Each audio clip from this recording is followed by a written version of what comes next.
My son-in-law blocked the ballroom doors and pointed toward the loading dock. "Use the service entrance."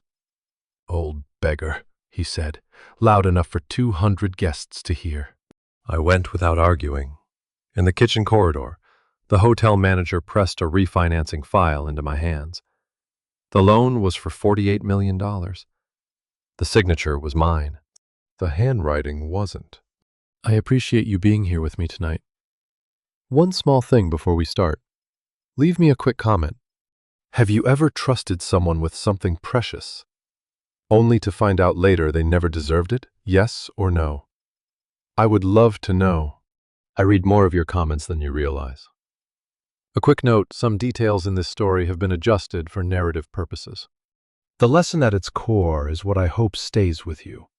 At my company's 40th anniversary gala, my son-in-law grabbed the back of my collar and shoved me toward the service entrance while 200 guests watched in silence. I am 70 years old. I built the Ashford Grand from a 14-room roadside motel in 1985, back when the lot was gravel and the plumbing leaked every third Tuesday. I hold 64% of the controlling trust. And on that Friday evening in January, a man 30 years younger dragged me across a marble floor I had personally selected from a quarry in Carrara and told 200 investors I was a beggar. Garrett Prescott, my daughter's 40-year-old husband. The chains-appointed president had one hand twisted in the collar of my coveralls and the other wrapped around the microphone. He was wearing a custom Italian suit that cost more than my first month's mortgage on room number 1. His hair was slicked back under the chandelier light, and his smile was the kind that only works on people who have never been lied to.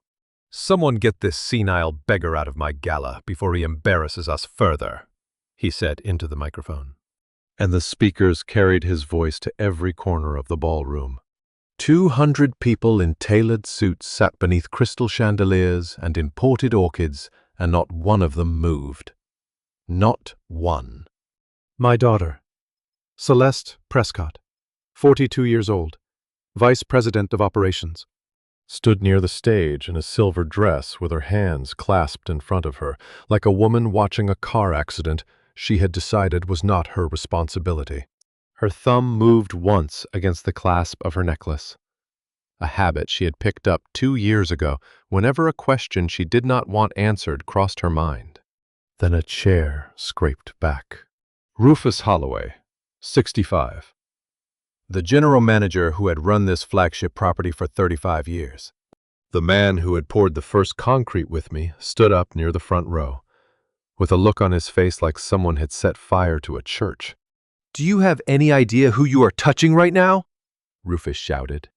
Garrett laughed. "A maintenance man who forgot which door is his."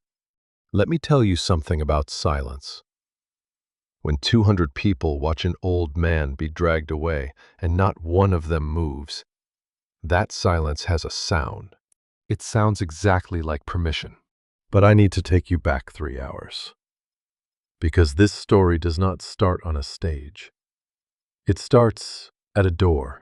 I arrived at the Ashford Grand at 5:30 that evening. I was wearing faded coveralls and carrying a small canvas bag with a change of clothes and a toothbrush. I had not set foot in this building in over a decade. The valet did not recognize me. The doorman did not recognize me. The concierge behind the desk I had designed myself looked straight through me and went back to his computer. I walked toward the grand entrance, and Garrett materialized in front of me like a man who had been watching the security cameras. "Staff entrance is around back," he said, blocking the door with one arm. "This door is for people who actually belong here." "I received an invitation," I said. He looked at my coveralls. He looked at my canvas bag. He looked at my hands, calloused, scarred from decades of construction sites and maintenance work that no CEO should know how to do, but I had never stopped doing. "Then someone made a mistake," he said, smirking. "Use the service corridor and stay out of the photographs." Have you ever watched your own child decide you are not worth defending? There is no preparing for that moment. It arrives like a freight train in the dark, and it does not slow down to let you brace. Celeste was standing 6 feet behind Garrett in that silver dress. She saw him redirect me. She saw him scan my clothes with open disgust. She heard every word, and she did nothing. She adjusted the clasp on her necklace, a gold-plated key she wore against her collarbone, and turned back toward the ballroom as if the man at the door was a stranger asking for directions. That necklace. I will come back to that necklace. I did not argue. I did not raise my voice. I picked up my canvas bag, walked around the building to the service entrance, and let myself in through a steel door I had installed in 1987 when the original frame rusted out during the first El Niño season. The service corridor smelled like industrial cleaner and warm concrete. The steel door rattled shut behind me, sealing off the golden light and the laughter. My hands were steady, but inside my jacket pocket. My fingers closed around a phone I had not used in over a decade. The encrypted line connected directly to the one man who knew exactly what 64% controlling interest could do. The fluorescent tube above the service corridor flickered twice, and in that stuttering half-light a voice I had not heard in over a decade called me by a name no one at this gala knew. Mr. Ashford. I turned. Rufus Holloway stood at the junction where the kitchen hallway met the cargo corridor. A stack of linen napkins cradled against his chest, his cover story for leaving the ballroom. But the napkins were already slipping because his hands had gone still, and his eyes were locked on my face with the expression of a man who has just seen a ghost. "Good Lord," he whispered. "It really is you. Keep your voice down. Rufus, tonight I am just the maintenance man." He let the napkins fall. They landed in a white heap on the concrete floor. He crossed the corridor in 3 steps and gripped my shoulder. Not a handshake, not a hug. The grip of a man confirming that what he was seeing was real. "Sir, the maintenance man does not own 64% of this building." I almost smiled. But there was something behind his eyes that was not reunion. It was urgency. The kind that sits in a man's chest for months before it finds an audience. "You did not come back for the champagne," he said. "No." "Good. Because I have something you need to see."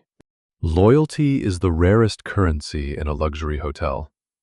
Everyone learns to smile on command, learns the guest's name, the preferred pillow, the allergy list.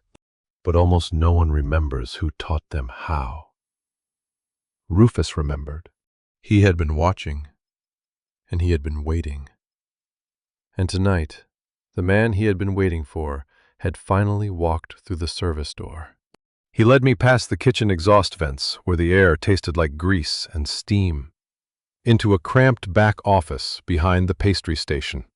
Metal desk, folding chair, a calendar from 2023 still pinned to the wall.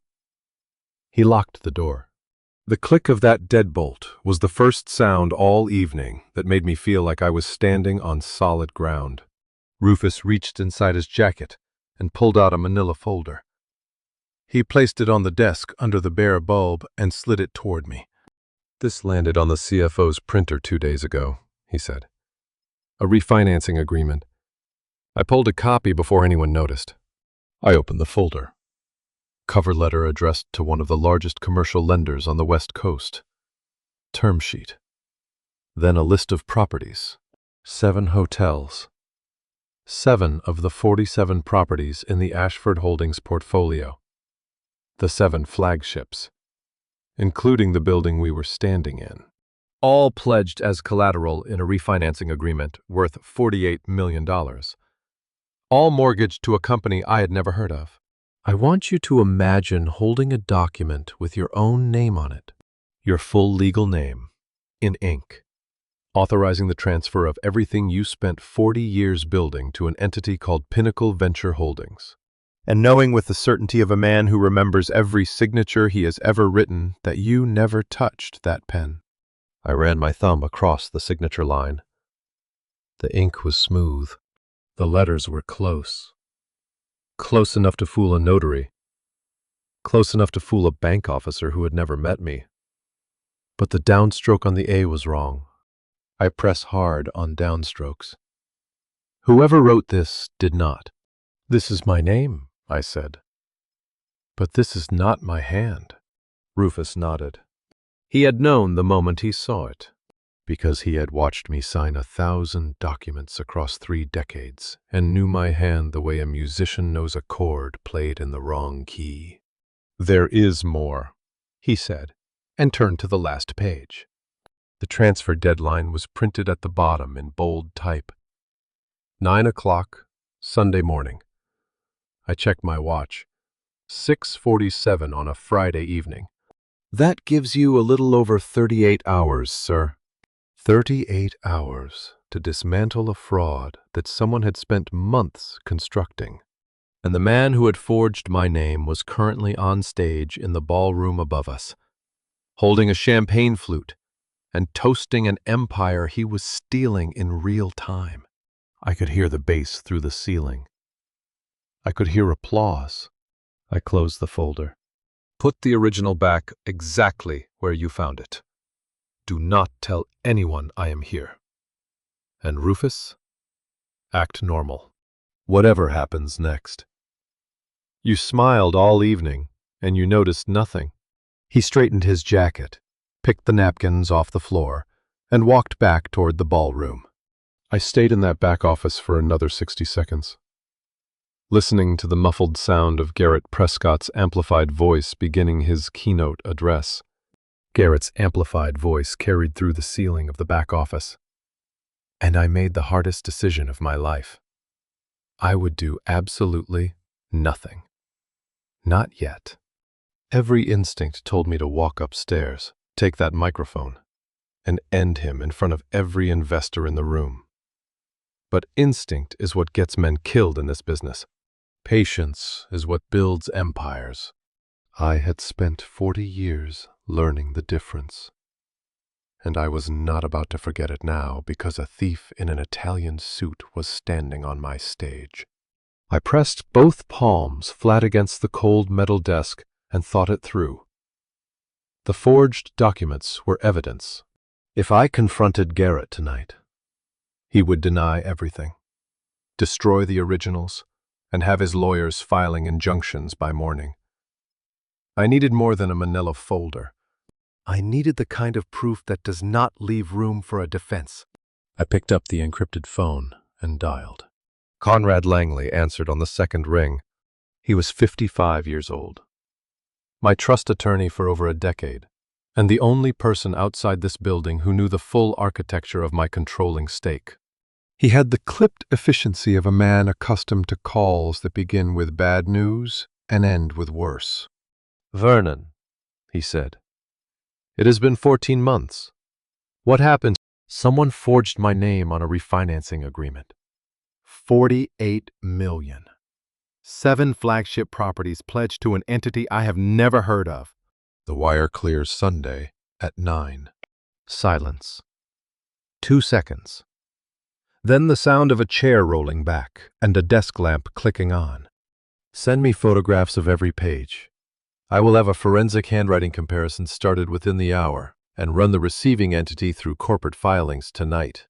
A man who has survived 40 years in the hotel business learns one truth above all others. The guest who complains the loudest at check-in is never the one you need to worry about. It is the quiet one reading the fire exits. I intended to be the quiet one. I intended to read every exit in this building before Garrett Prescott even knew I was looking. I photographed the folder page by page, sent the images to Conrad, and slid the documents back into the manila envelope exactly as Rufus had arranged them. Then I left the back office, locked the door behind me, and walked the service corridor toward the ballroom. I did not go in. I stood at the kitchen entrance, in the shadow of the swinging doors, where the waitstaff brushed past me carrying silver trays of truffle canapes without a second glance. From there, I had a clear sightline to the stage. Garrett stood under a single spotlight, the ballroom haze catching the beam like smoke in a cathedral. He had removed his jacket. His sleeves were rolled to the forearms, a rehearsed gesture of accessibility, the kind consultants teach executives who have never done manual labor. Behind him, a projection screen displayed the Ashford Holdings logo in gold. "Tonight," he said, his voice filling every corner of the room, "I am proud to announce the most ambitious reinvestment in this company's 40-year history." He paused. He let the silence build, the way a man does when he knows the number will land. $48 million across 7 of our crown jewel properties. The applause hit like a wave. 200 pairs of hands, crystal glasses clinked. Celeste stood at the foot of the stage in her silver dress, clapping with her chin raised and her eyes bright. And I wondered if she believed him, or if she had simply stopped asking questions years ago. Have you ever stood in the dark and watched someone steal your life's work while a room full of people cheered? It is not anger you feel. Anger is hot. This was cold. This was the temperature of a man cataloging evidence. Garrett gestured grandly toward the screen. "This is what bold leadership looks like. This is the future the Ashford name deserves." He was selling my empire back to me as his own achievement, and 200 people were buying every word. Every dollar he was promising came from a forged signature on a document hidden in a back office 20 feet below where he stood. He was not announcing an expansion. He was announcing a robbery, and the victims were applauding. I clapped 3 times. Slow, deliberate, silent in the roar. Nobody heard. The applause swelled. Garrett raised his champagne flute, and 200 crystal glasses rose to meet it. Then his phone buzzed in his breast pocket. I saw the vibration ripple through his jacket from across the room. For exactly 1 second, the confident smile on his face fractured into something I recognized instantly. The cornered look of a man who owes money to people who do not send reminders twice. He recovered. He drank. He smiled. But I had seen the crack, and a crack is all I needed. Garrett muttered something to Celeste, handed her his champagne glass, and slipped through the garden doors into the dark courtyard. He did not walk. He fled. And I was already moving through the kitchen corridor before the glass doors finished closing behind him. The rear courtyard of the Ashford Grand is a manicured rectangle of trimmed hedges and gravel paths, bordered by stone walls draped in jasmine. I designed it in 1992 as a private garden for wedding receptions. That night, it served a different purpose.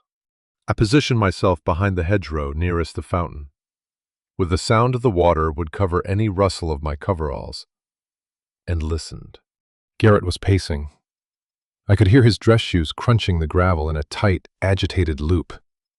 4 steps left. Pivot. 4 steps right. His phone was pressed to his ear, and his voice was nothing like the one that had filled the ballroom 10 minutes earlier. "I told you the wire clears Sunday morning," he hissed. "Every cent back with interest. Just do not send anyone else here." A pause. Someone on the other end was not interested in patience. "Please." His voice cracked on the word. 2 more days. That is all I am asking. 2 days, and this is over. I want you to understand something about fear. A man who is afraid of losing his reputation will lie. A man who is afraid of losing his freedom will beg. But a man who is afraid of losing his life will sacrifice anyone standing near him without a second thought. The voice I was hearing in that garden was not a CEO managing a crisis. It was a debtor, bargaining for time with people who measure deadlines in consequences. The man who had called me a senile beggar 3 hours ago was now begging a stranger in the dark for 48 hours of mercy. I stayed behind that hedge for 12 minutes. I heard him promise things he could not deliver. I heard him invoke Celeste's name once as collateral, as proof of legitimacy, as a shield. And I heard him hang up and lean against the garden wall, breathing in shallow, ragged pulls like a man who has just been told the distance between him and the edge of a cliff. He was not just stealing from the company. He owed people on the outside. The stolen funds were not an investment or an expansion or any of the words he had used on stage. They were a lifeline. A payment to creditors who did not file lawsuits, they filed visits. I waited until he went back inside. Then I walked the service corridor to the staff maintenance quarters. A windowless utility room in the basement with a cot, a bare bulb, and a concrete floor I had poured myself in 1987. This was where I would sleep tonight. This was where the founder of a 47-hotel empire would lay his head while the thief slept in the penthouse suite 4 floors above. I sat on the cot and called Conrad again. He owes external parties, I said, dangerous ones. The refinancing is his escape route. If that wire clears on Sunday, he pays off his creditors with the company's own assets. And the 7 hotels belong to a shell nobody can trace. Conrad was quiet for a moment. I could hear him writing. The forensic handwriting analysis will be done by dawn, he said. I already have a preliminary on the receiving entity. It was registered in Delaware 9 weeks ago. Single-member LLC. No officers listed. Who registered it? The filing agent is a law firm in Reno. I will have the beneficial owner by morning. My wife and I poured the foundation of this company with our bare hands 40 years ago. She died, believing it would outlast both of us. And now I was sitting on a maintenance cot at 1 in the morning, fighting to keep a stranger from selling her legacy out from under our daughter. Conrad, I said, if that signature is forged, and it is forged, what are we looking at? He did not hesitate. Vernon. If that signature is fabricated, this is not a boardroom dispute. This is not civil litigation. This is federal. Wire fraud, bank fraud, forgery of corporate instruments. We are talking about federal felony charges, decades in federal prison if convicted. Then make sure we have everything the federal government will need before that wire clears. I hung up and set the phone on the edge of the cot. The bare bulb above me hummed its flat electric note. Conrad would have the forensic results by sunrise. But sunrise was still 5 hours away. Somewhere above me, in a penthouse suite that used to be my office, Garrett Prescott was already planning his next move against a threat he did not yet know existed. The first test of loyalty came at 7:15 on Saturday morning. And it did not come for me. It came for the one man I was counting on to hold the line. I had slept 2 hours on the maintenance cot, woke to the hum of the bare bulb I had forgotten to switch off, and found a text from Rufus waiting on my phone. 3 words. He summoned me. Rufus told me the rest of it later that morning, standing in the service corridor with a coffee he was not drinking. Garrett had called him to his office at 7 sharp. No pleasantries. No preamble. He closed the door and leaned over Rufus's desk with both hands flat on the wood, the way a man does when he wants you to understand that the surface between you is the only thing keeping him civil. You have worked here a long time. Rufus, Garrett said. That is a privilege, not a right. Stay in your lane, or I will find someone younger and quieter who will. Rufus kept his eyes low. Understood, sir. I was just doing my job. Your job is to manage housekeeping schedules and guest complaints, not to ask questions about things above your station. Not to pull files from printers that do not belong to you. Not to shout at your employer during a company event. Garrett lingered.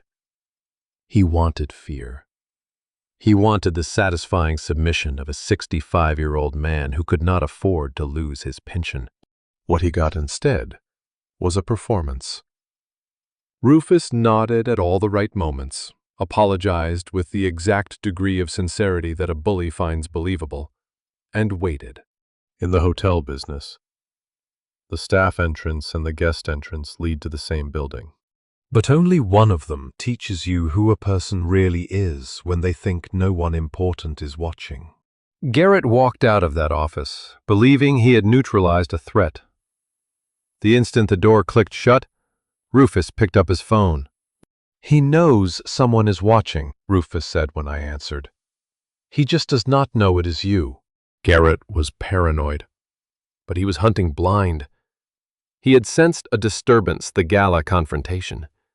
Rufus's outburst, and he was swinging at shadows. That useful?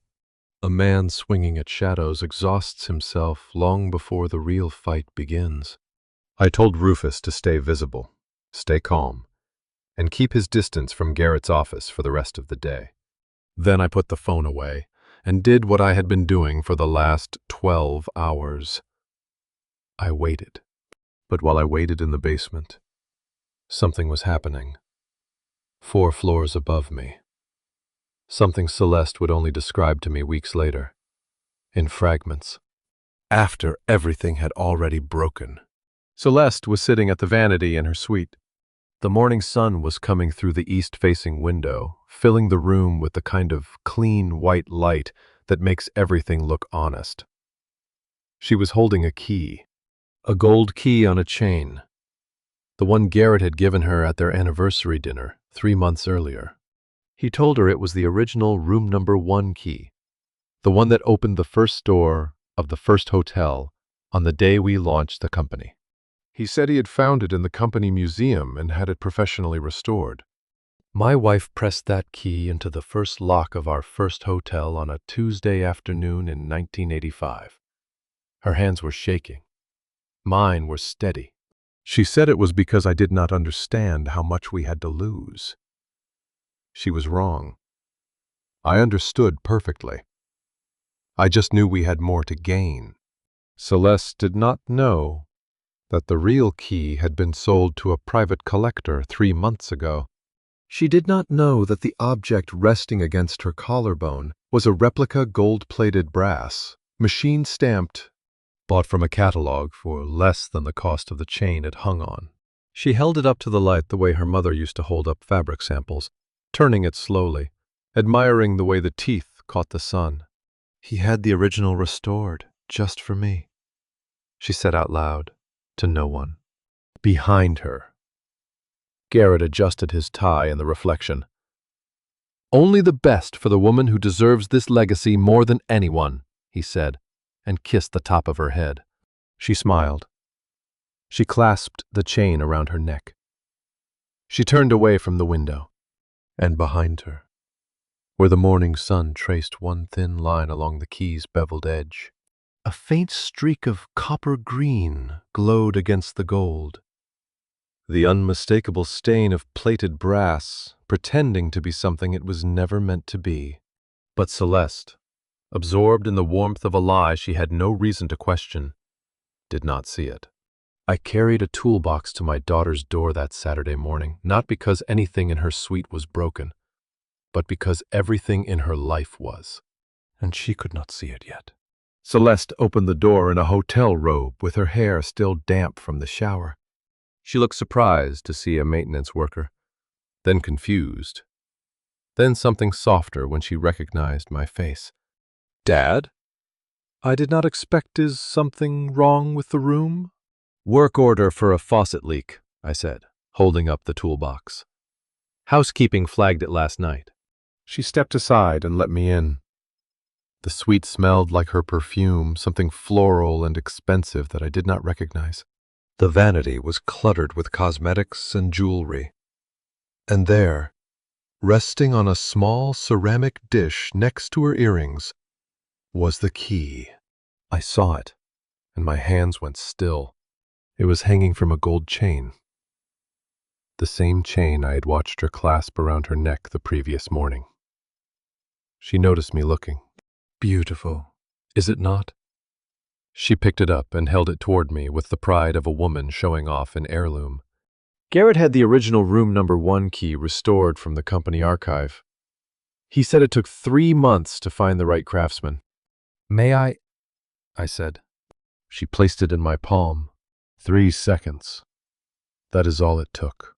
4 years of holding the original, turning it, weighing it, spinning it between my fingers during late-night ledger reviews, had written that key into my muscle memory the way a pianist knows a chord. The object in my hand was wrong in every way that mattered. Too light by half.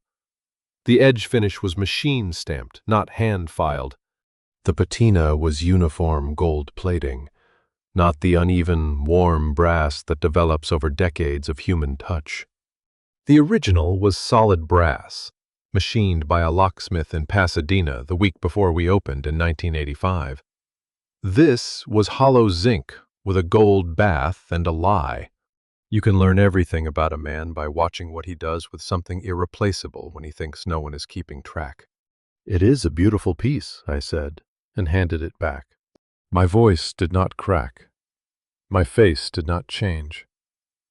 I turned the faucet on and off, tightened a valve that did not need tightening, and told Celeste the leak was fixed.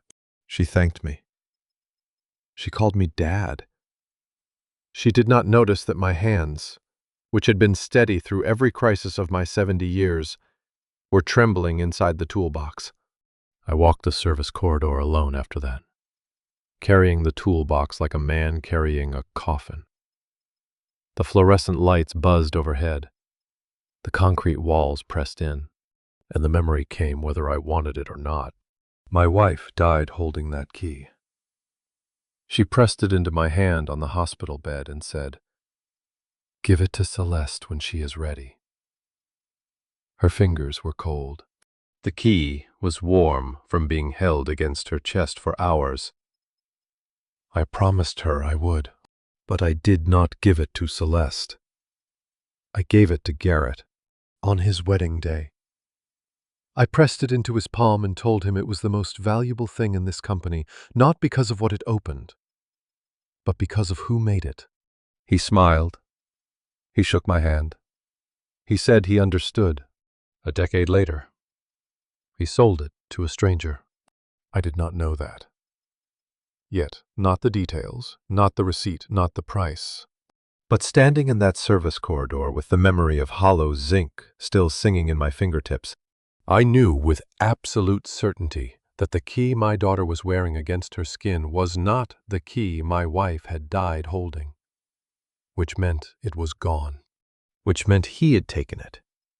And the question was no longer whether Garrett Prescott had betrayed my family. The question was where the real key had gone, and what he had traded it for. The forged refinancing documents were corporate theft on a grand scale. But the missing key was something else entirely. It was personal. It was intimate. It meant Garrett had been dismantling my family piece by piece long before he forged my signature, selling off the sacred things first, because sacred things are the easiest to steal. No one inventories what they trust. I set the toolbox down in the service corridor and leaned against the wall. The concrete was cold against my shoulder blades. I closed my eyes and let the grief pass through me the way a wave passes through a pier. It bends the posts, but does not break them. Then I opened my eyes and started walking toward Garrett's office. I knew exactly where to begin looking. Rufus radioed twice, 2 short clicks, meaning Garrett had left for his scheduled television interview, and I was inside his office before the elevator doors closed behind him. I had waited until Garrett's car pulled away from the hotel entrance. Rufus confirmed it from the lobby window, then took his position at the far end of the executive corridor, holding towels on a housekeeping cart like a man with nowhere else to be. The radio was clipped inside his jacket. 2 clicks for clear, 3 for emergency. Garrett's office was my office once. I had chosen the mahogany desk, selected the brass drawer pulls, picked the leather chair that still sat behind it. I had also designed a feature that Garrett did not know about because he had never built anything in his life, and men who do not build Do not look for what is hidden inside the things they inherit. I started with the top drawer. Pens. A leather-bound calendar. A stack of embossed business cards bearing his name and the title he had given himself. Nothing useful. Second drawer, quarterly reports. A bound copy of the company's annual filings. And beneath them, wedged against the back panel, a single white business card. Pinnacle Venture Holdings, LLC. No address, no website, no office listed. Just a phone number with a Nevada area code and a name printed in small type beneath the logo. I turned the card over. Nothing on the back. But I did not need a back. I had seen this name before page 3 of the forged refinancing documents, the line that read, "Receiving Entity." The shell company that was about to swallow 7 of my hotels was sitting in my son-in-law's desk drawer. A hotel desk tells you everything about the man who sits behind it. What he keeps in the top drawer is for show. What he hides in the bottom is the truth. And what he stores in a compartment he thinks no one else knows about is the thing that will eventually destroy him. I reached beneath the desk and pressed the latch I had installed 22 years ago. The false panel clicked open on its track, smooth, silent, exactly as I had designed it. Inside was a single envelope, a bank letter, addressed to Garrett Prescott personally, not to the company, not to the trust, to the man. I unfolded it and read, "The letterhead belonged to a major lender." The stamp across the top was red and final. 5 months delinquent on his personal home mortgage. The cumulative arrearage was printed in bold. The date on the letter was October. October. I held that word in my mind the way you hold a match near a fuse. The forged refinancing documents had first appeared on the CFO's printer in early October. The shell company had been registered in Delaware 9 weeks ago, also October. And now Garrett's personal mortgage had been in default since the same month. How desperate does a man have to be to steal from a company while his own house is being taken away for missing payments of $4,000 a month? The answer was in my hands. Garrett Prescott was not a mastermind. He was a drowning man who had grabbed the nearest life raft. And the nearest life raft happened to be my empire. The stolen funds were never about expansion. They were never about bold leadership or the future of the Ashford name. Every word of that keynote speech had been a performance to disguise the simple, ugly truth that Garrett was personally bankrupt.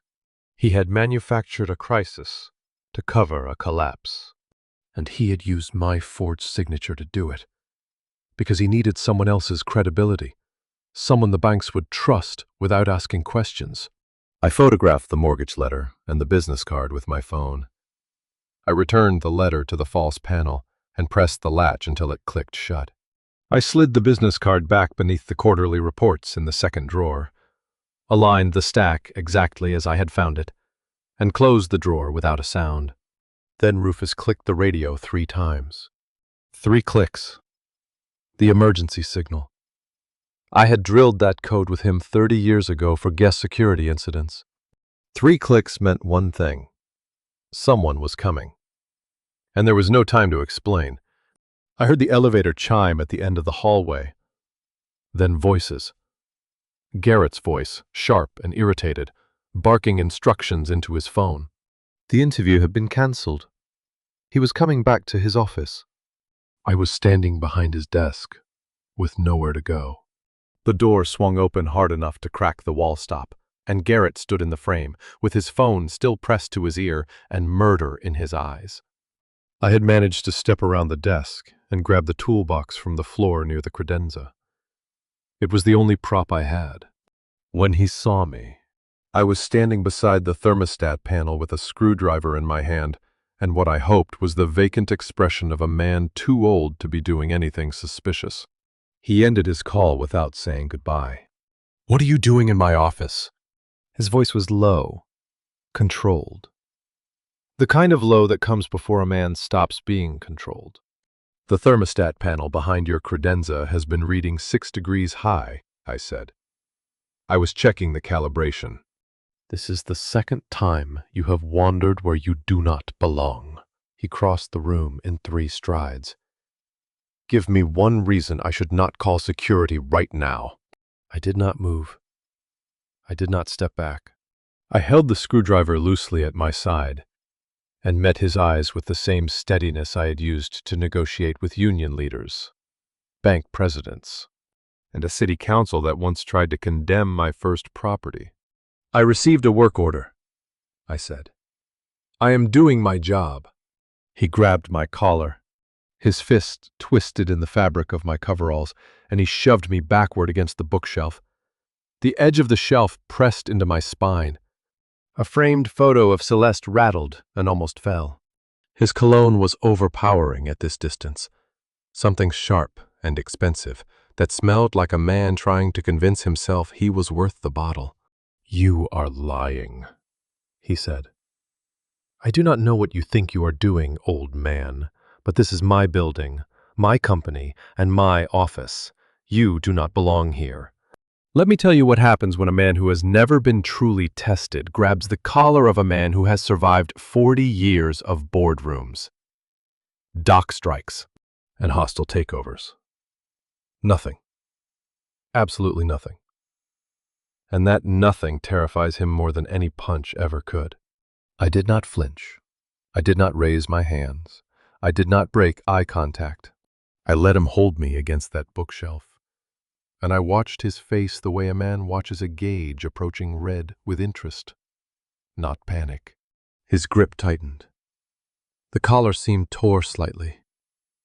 I could taste copper on my tongue, adrenaline, not blood, and I swallowed it without expression.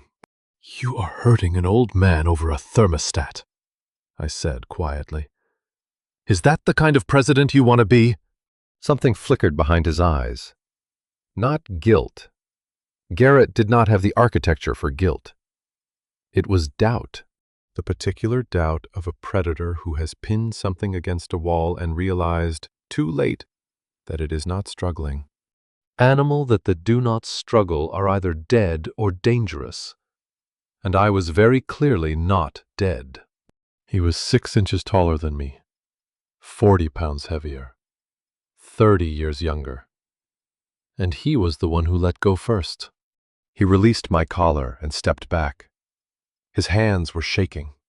Not with rage, with something he could not name. I had stood in front of men who wanted to destroy me a dozen times in my career. The secret is always the same. You do not fight.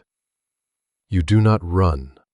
You become so still that the other person has to confront their own reflection in your silence.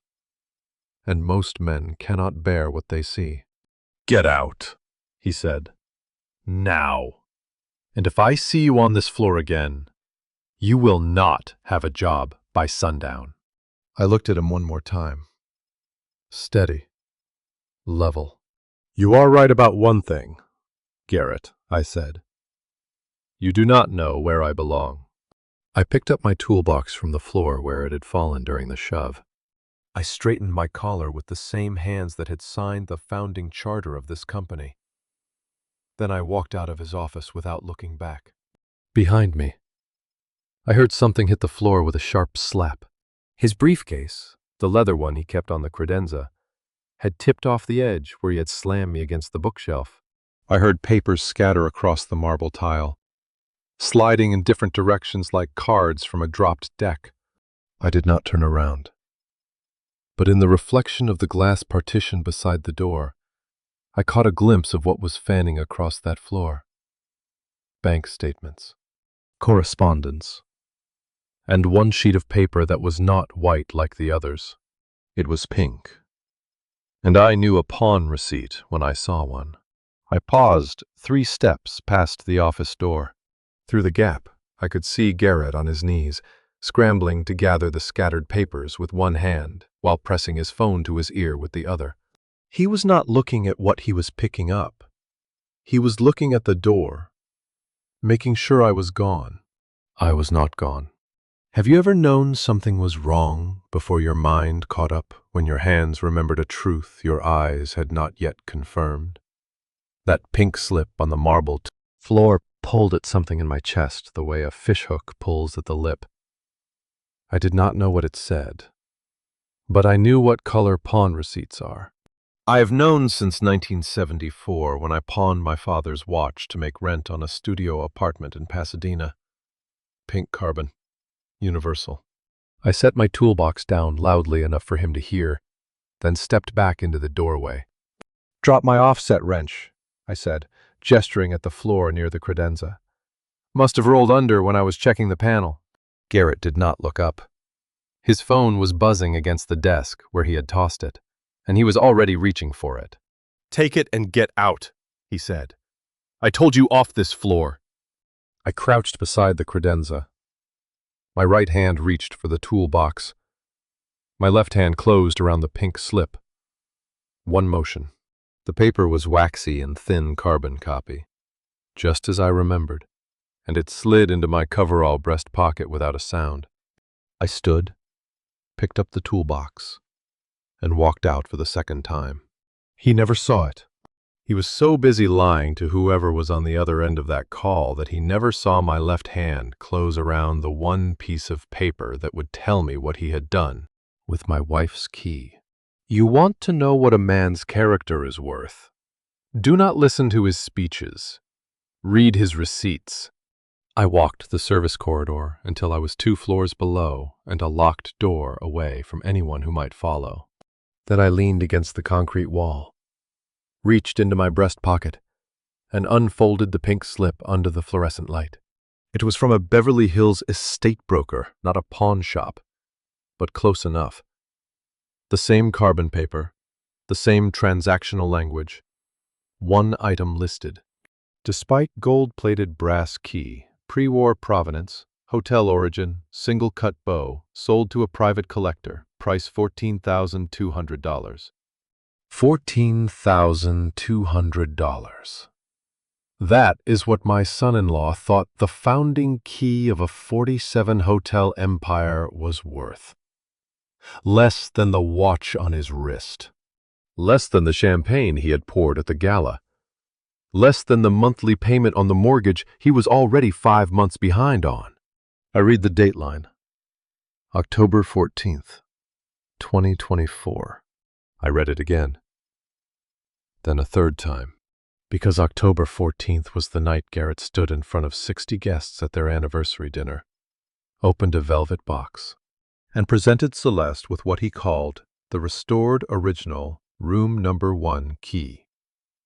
He told her he had searched the company archives for months. He told her a master craftsman had rebuilt it from the original mold. He told her it was the most meaningful gift he had ever given. That key opened room number 1 the morning this hotel welcomed its first guest in 1985. My wife turned it in the lock while I stood behind her with my hand on her shoulder, both of us shaking. And 40 years later, it opened an estate broker's cash register for $14,000 and change. He sold it first. Then he bought the replica, same week. The gift was not sentiment, it was evidence disposal. He needed the original gone before anyone noticed it was missing from the archive he claimed to have searched. So he sold my wife's legacy to a stranger, pocketed the money, and handed my daughter a fake wrapped in a love story. I folded the receipt along its original crease and slid it back into my breast pocket, next to the maintenance badge with the name that was not mine. The paper was warm from my hands. The bitterness at the back of my throat was not anger. It was something older, the taste of a father realizing that the man his daughter trusted had sold her inheritance by weight.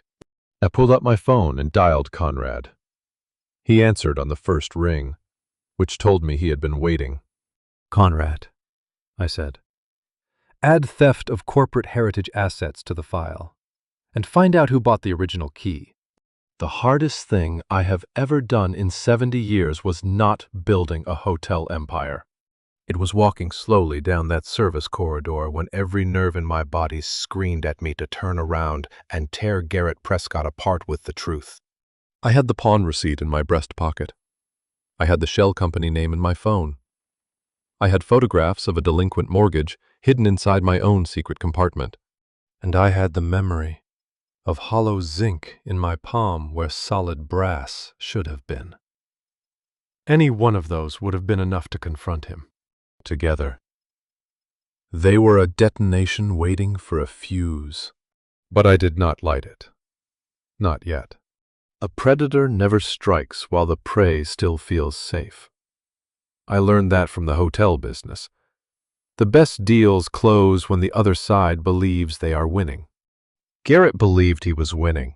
He believed the maintenance man was frightened. He believed his threats had worked. And every minute he spent believing that was a minute I could use to build the case that would end him. I walked to the back of house route, with the unhurried gait of a man who had nowhere important to be. Past the laundry staging area, where the industrial dryers hummed against the wall. Past the loading dock, where deliveries for the gala were still being unloaded. Down the concrete stairwell to the basement level, where the maintenance quarters waited behind a steel door with a lock I had installed myself. I had the forged documents, I had the shell company, I had the pawn receipt. What I did not have yet was the one thing that would make all of it hold in court. Proof that no one had authorized the transaction except Garrett himself. The refinancing papers referenced a board vote. If that vote was real. Garrett could claim he was acting on corporate authority. If it was not, he was acting alone. Let me tell you something about patience. It is not a virtue for men like me. It is a loaded weapon with the safety off, and the only thing keeping it holstered is the knowledge that one premature shot ruins the entire case. I sat on the maintenance cot and poured cold coffee from the thermos on the shelf. I drank it without tasting it. Then my phone rang. Conrad's voice was different this time. Careful. The way a surgeon sounds when the biopsy results arrive and the news is not ambiguous. The forensic analysis is complete, he said. The signature on the refinancing authorization is a digital composite. Someone lifted your signature from a 2019 corporate filing, a routine SEC disclosure, and overlaid it electronically onto the authorization page. No pen ever touched that document. I closed my eyes. A digital composite. Not even a careful forgery, a copy and paste job. The kind of shortcut that only works when you assume the person you are stealing from will never see the paperwork. That is how little respect Garrett had for me. He did not think I was worth a careful crime. And the board vote? I asked. Conrad paused. When a lawyer pauses before answering a factual question, it means the answer is worse than you expected. I pulled the corporate secretary's master calendar, he said. The board minutes attached to the refinancing reference a meeting on August 12th. I cross-checked every entry from July through September. Another pause. There was no meeting on August 12th. There was no meeting in August at all.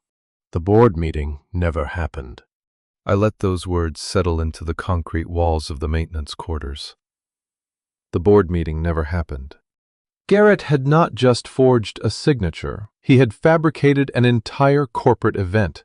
He had written minutes for a meeting that no one attended, recorded votes that no one cast, and attached them to a transaction designed to drain my company of everything it was worth. The crime had just escalated from forgery to systemic fraud. This was not a man cutting corners. This was a man building an entire parallel reality out of paper, and hoping no one would ever compare it to the real one. I sat on the edge of that cot with the phone still warm against my ear and the gray wool blanket rough under my palm. The bare bulb hummed above me. The pawn receipt pressed against my chest. Conrad, I said, how many people would it take to fabricate board minutes, forge a signature, and push that kind of money through escrow without a single red flag? He did not hesitate this time. 2. One word. And it changed everything. Because if Garrett needed a second person, then someone inside this company had helped him. Someone with access to my signature archive and the corporate secretary's minute templates. The list of people who had both was exactly 3 names long. I was halfway down the boardroom corridor, still turning Conrad's word over in my mind, when a woman I had not seen in 3 years stepped out of the shadow of a service alcove and said my real name. Vernon. I stopped. The voice belonged to Leona Kirkland, 60 years old, the independent board member who had served the Ashford Holdings Trust since I appointed her a decade ago. She was standing in the alcove with a manila envelope pressed against her chest, and she was not surprised to see me. She had been waiting. I recognized you the moment you walked through the service entrance on Friday, she said. Her voice was low, steady, pitched for corridors where sound carries. She smelled like lavender and cedar, something old-fashioned that cut through the industrial cleaner on the walls. I have been waiting 3 years for you to come back. Here. She held out the envelope. It was thick. I took it. What is this? 3 years of watching a man steal from the company you built, she said. Internal emails where Garrett instructed staff to reclassify expenses. Quarterly reports with numbers that do not match the invoices I kept copies of. Authorization requests that bypass the board entirely. She paused. I am a board member. Vernon. I notice when the numbers stop matching. What I did not have was proof of where the money went. Now you do. Why did you not go to the board? Because the board is 3 people. Me, Garrett, and a chair that has been empty since you left. I was outvoted before I opened my mouth. You think you know what betrayal feels like. Betrayal is not when a stranger cheats you. Betrayal is when the man your daughter chose over you uses her name as collateral on a crime she will spend a decade trying to prove she did not commit. But I did not know that part yet. Not until I walked back to the maintenance quarters 2 hours later, sat on the cot, and opened a message from Conrad.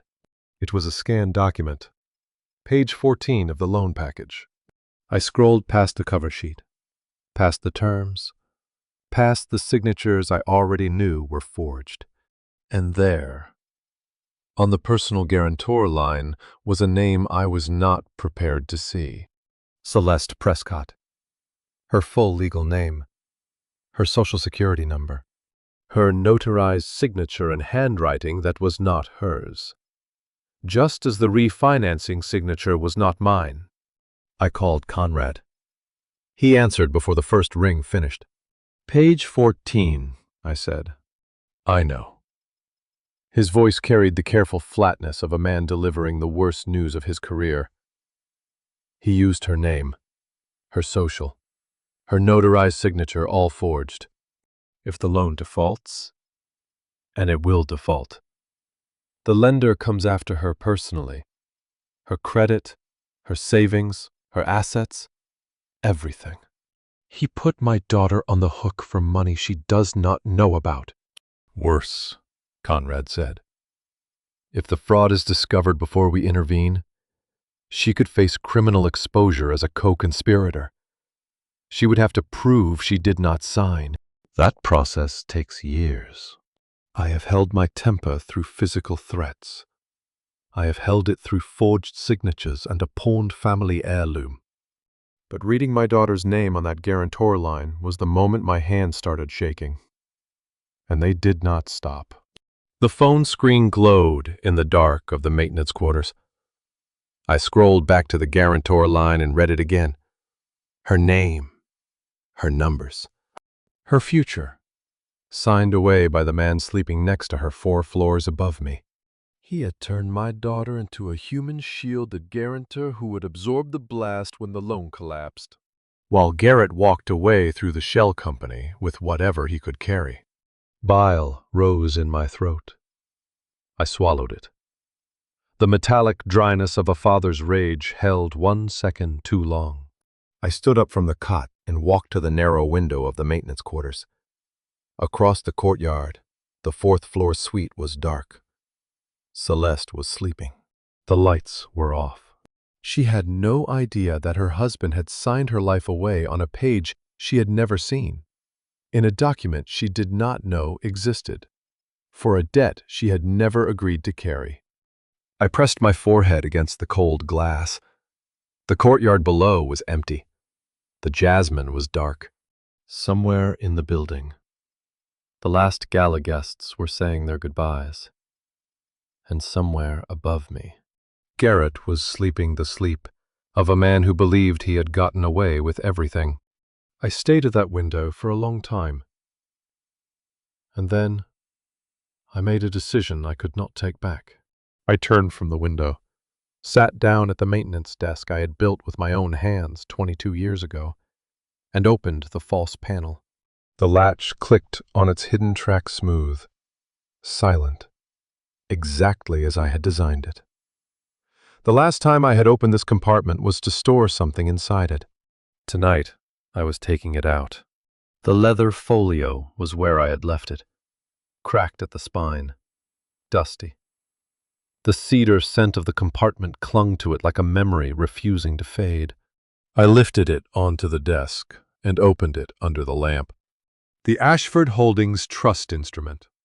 43 pages of legal architecture that governed every hotel, every account, every share of the empire I had built. I had not touched this document since the year I wrote it. The ink on the early pages had faded to brown. The paper was dry and stiff under my fingertips, but the language on page 31 was as sharp as the day my attorney drafted it. Clause 14b. The golden veto. The majority holder may, at sole discretion, freeze any corporate transaction pending independent audit. No board vote required. No notice period. Immediate and irrevocable upon filing. I wrote this clause into the trust the year Celeste was born. I told myself it was a safeguard, a fail-safe that would never need to be used. For 11 years I kept it dormant. A loaded weapon, locked in a desk built by the same hands that signed the founding charter. I swore I would never fire it. 11 years. Do you understand how long that is to hold a loaded weapon and never pull the trigger? That is 4,000 days of watching a man dismantle what you built, and choosing, every single morning, to believe he might change.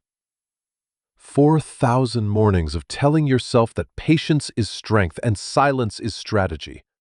And then one evening, you read your daughter's name on page 14 of a forged loan document, and the 4,000 mornings collapse into a single midnight decision. I picked up the phone and dialed Conrad. He answered on the first ring. He had not slept either. "Conrad," I said. "Activate clause 14b. Silence on the line. Not shot calculation. He was already running the sequence in his head. Freeze every open transaction in Ashford Holdings effective immediately.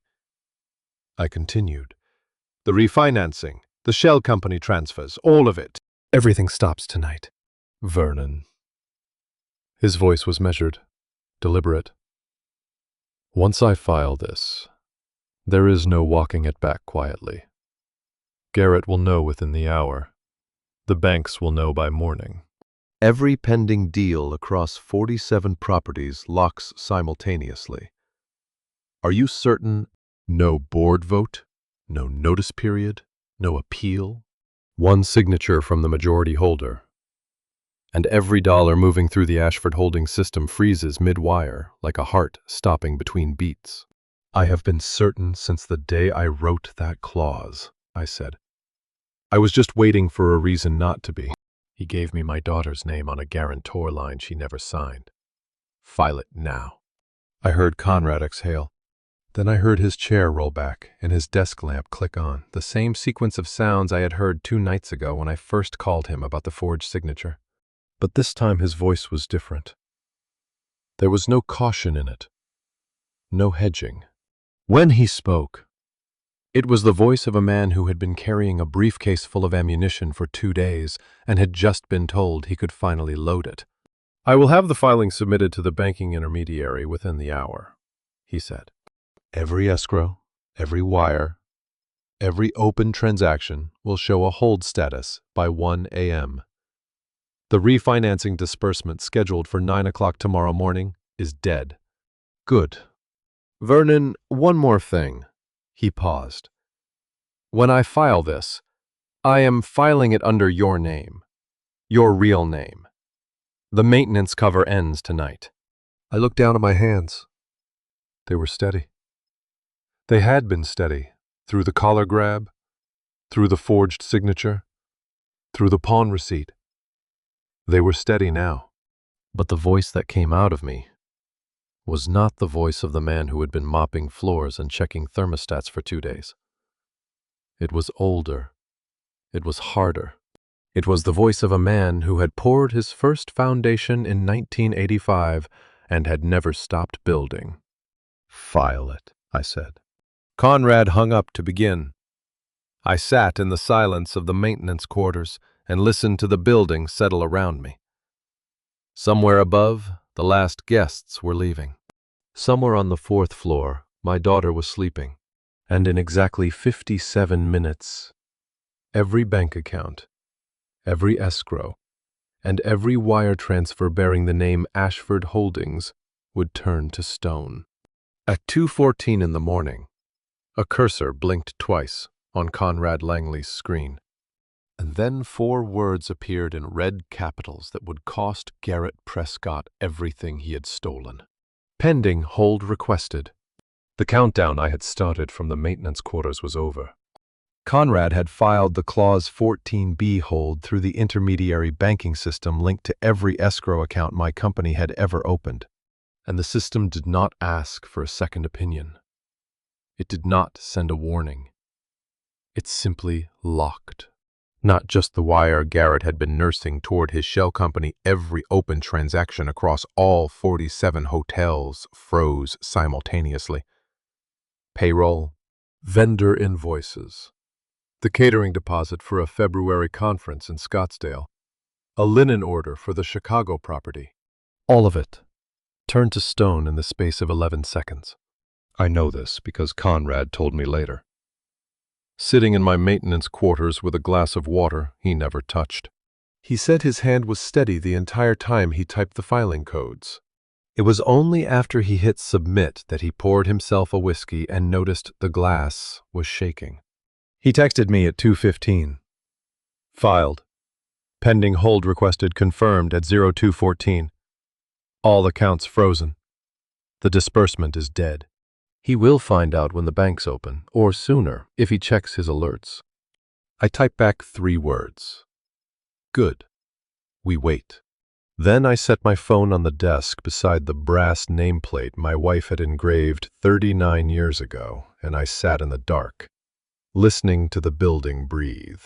A wire transfer is just a promise dressed in numbers, and at 2:14 in the morning, every promise Garrett had made to his creditors, his banks, and the phantom company he had built to drain my life's work turned into a lie that could not be unsent. The Ashford Grand is never truly silent.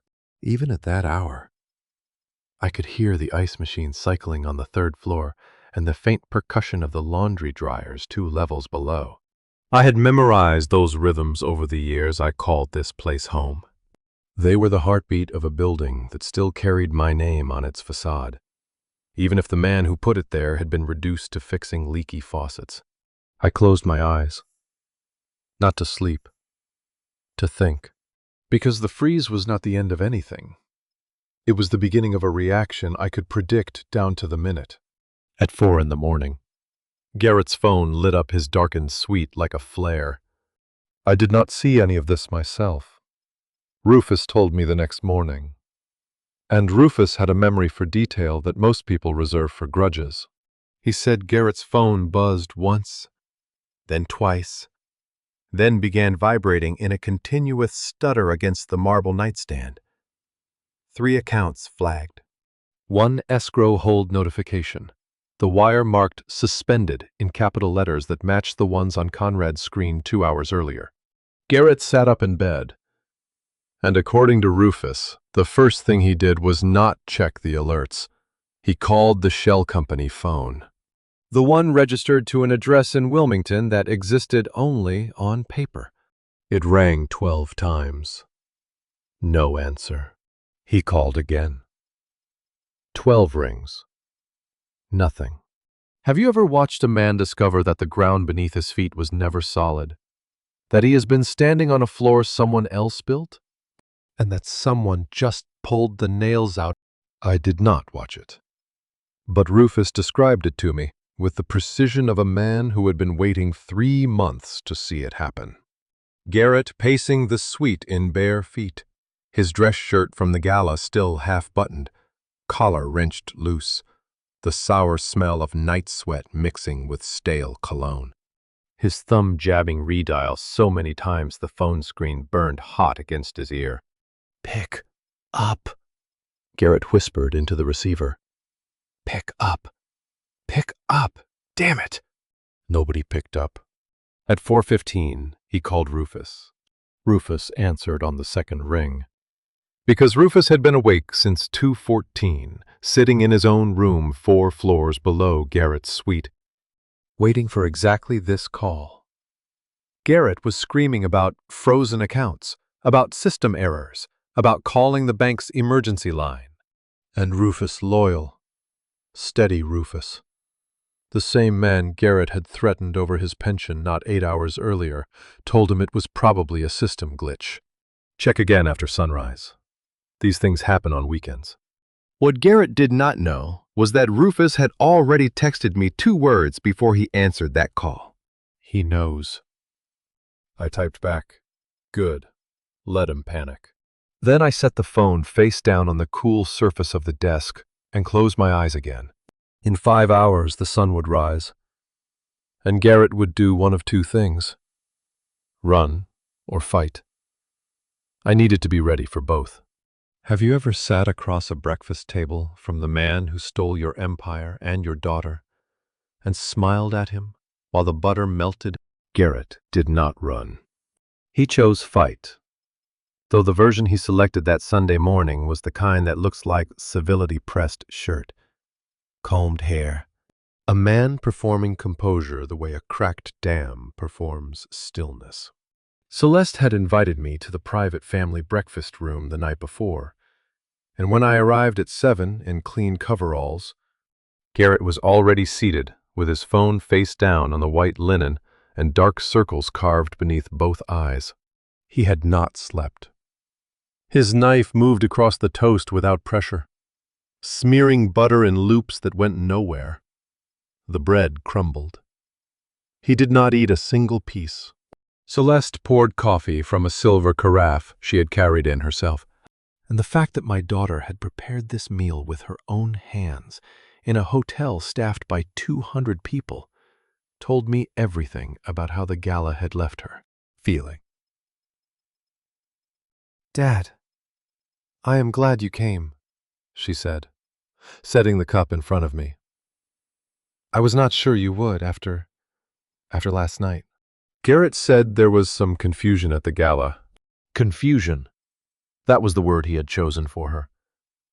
I lifted the cup and let the steam curl against my face. Garrett cut another piece of toast he would not eat. "It was nothing," he said, his voice calibrated to the frequency he used when closing deals he did not want examined. "A staffing miscommunication. Your father understands." He looked at me, and for the first time since I had known him, his eyes were asking a question instead of issuing a command. "Do you not, Vernon?" 3 people at a table, and not one of them was eating honestly. Celeste was chewing guilt. Garrett was swallowing panic. And I was savoring the last quiet meal before I burned his world to the ground. "Perfectly," I said. I held his gaze 1 beat longer than necessary. "I understand everything that happened last night." His jaw tightened. Beneath the tablecloth, his left knee bounced in a rapid pulse that shook the silverware in micro-tremors only I was close enough to notice. Celeste reached for the jam. Her attention split between us like a woman watching two trains approach on the same track. "You two are being strange," she said quietly. Garrett's phone buzzed against the linen. He pressed his palm over it without looking, killing the vibration the way you smother a small fire. 5 seconds later it buzzed again. Then again. He silenced every one. And his cologne applied too heavily. Sharp cedar meant to mask a sleepless night thickened in the warm room. His phone buzzed 6 times during that breakfast. He silenced every one. That is how I knew the freeze was working. Not from Conrad's confirmation, but from the sweat on Garrett Prescott's upper lip. Celeste turned to me. Her eyes were softer than at the gala, searching my face the way she used to as a child, when she suspected I was keeping a surprise. "You look different this morning, Dad," she said. "Rested. Are you feeling all right?" I set down my coffee. The cup made no sound against the saucer, because my hand was perfectly steady. The steadiest it had been in longer than I could remember. I looked at my daughter and let myself feel the full weight of what I was about to do to her husband, to her life, to the version of the world she had built on foundations I was about to remove. Then I looked at Garrett. "I have never felt better in 11 years, I said. Garrett's fork stopped moving. The tines hovered above his untouched eggs, trembling. He heard what Celeste did not, the exact length of time I had held the override without firing it. And as of 2:14 that morning, that number was 0. I folded my napkin, placed it beside my plate, and pushed back from the table. "Thank you for the coffee, sweetheart," I said to Celeste. "Best I've had in a long time." I walked toward the door. Behind me, Garrett's chair scraped hard against the hardwood. "Vernon," he said, and his voice had a crack in it I had never heard before. "What exactly do you mean by 11 years? I did not turn around. I did not answer. Regardless for the cool brass handle, stepped through, and kept walking. Leona Kirkland was already seated when I arrived, and the table in front of her was covered in paper 3 years of patience laid out in chronological order. Garrett's question still hung in the corridor behind me, unanswered. Let him chew on those 2 words. I had somewhere more important to be. Leona had chosen a small meeting room, backstage, windowless, with a ventilation hum that swallowed sound. She looked up when I entered, and did not bother with pleasantries. "Sit down," she said. "We do not have much time." She slid the first tabbed folder across the table. Blue ink annotations covered every margin in her careful handwriting, dates circled, dollar figures underlined, arrows connecting entries that should never have appeared on the same page. "Q2, last year," she said. "Garrett reclassified $1.2 million in renovation costs as operational expenses to hide the shortfall from the refinancing. I have the original invoices and his email instructing the change." She turned to the next tab before I could respond. Q3 vendor payments routed through an account that did not appear in any board report. Q4, a chain of authorization requests that bypassed every approval threshold, signed solely by Garrett. Approved solely by Garrett. Reviewed by no one. "You kept all of this for 3 years, I said. Leona set her pen down and looked at me with the expression of a woman who had been waiting a very long time to say what came next. "I told you why, in the corridor. Nothing has changed since then, except now I finally have someone who can act on it. 3 seats. 1 vacant since I stepped into coveralls." Garrett had not seized power through some elaborate corporate maneuver. He had simply walked into a room with 2 chairs and sat in both of them. Leona had built a case the way I had built hotels, one floor at a time, over years, with no one watching and no one applauding, until the structure was too tall to ignore. I ran my thumb along the tabbed edges of her folders and felt the weight of a woman's conviction measured in paper and ink. "There is more," she said, pulling out a final section. "The quarterly reports he submitted to our lending partners. The numbers do not match the invoices I preserved. Not by rounding errors by hundreds of thousands." I closed the folder.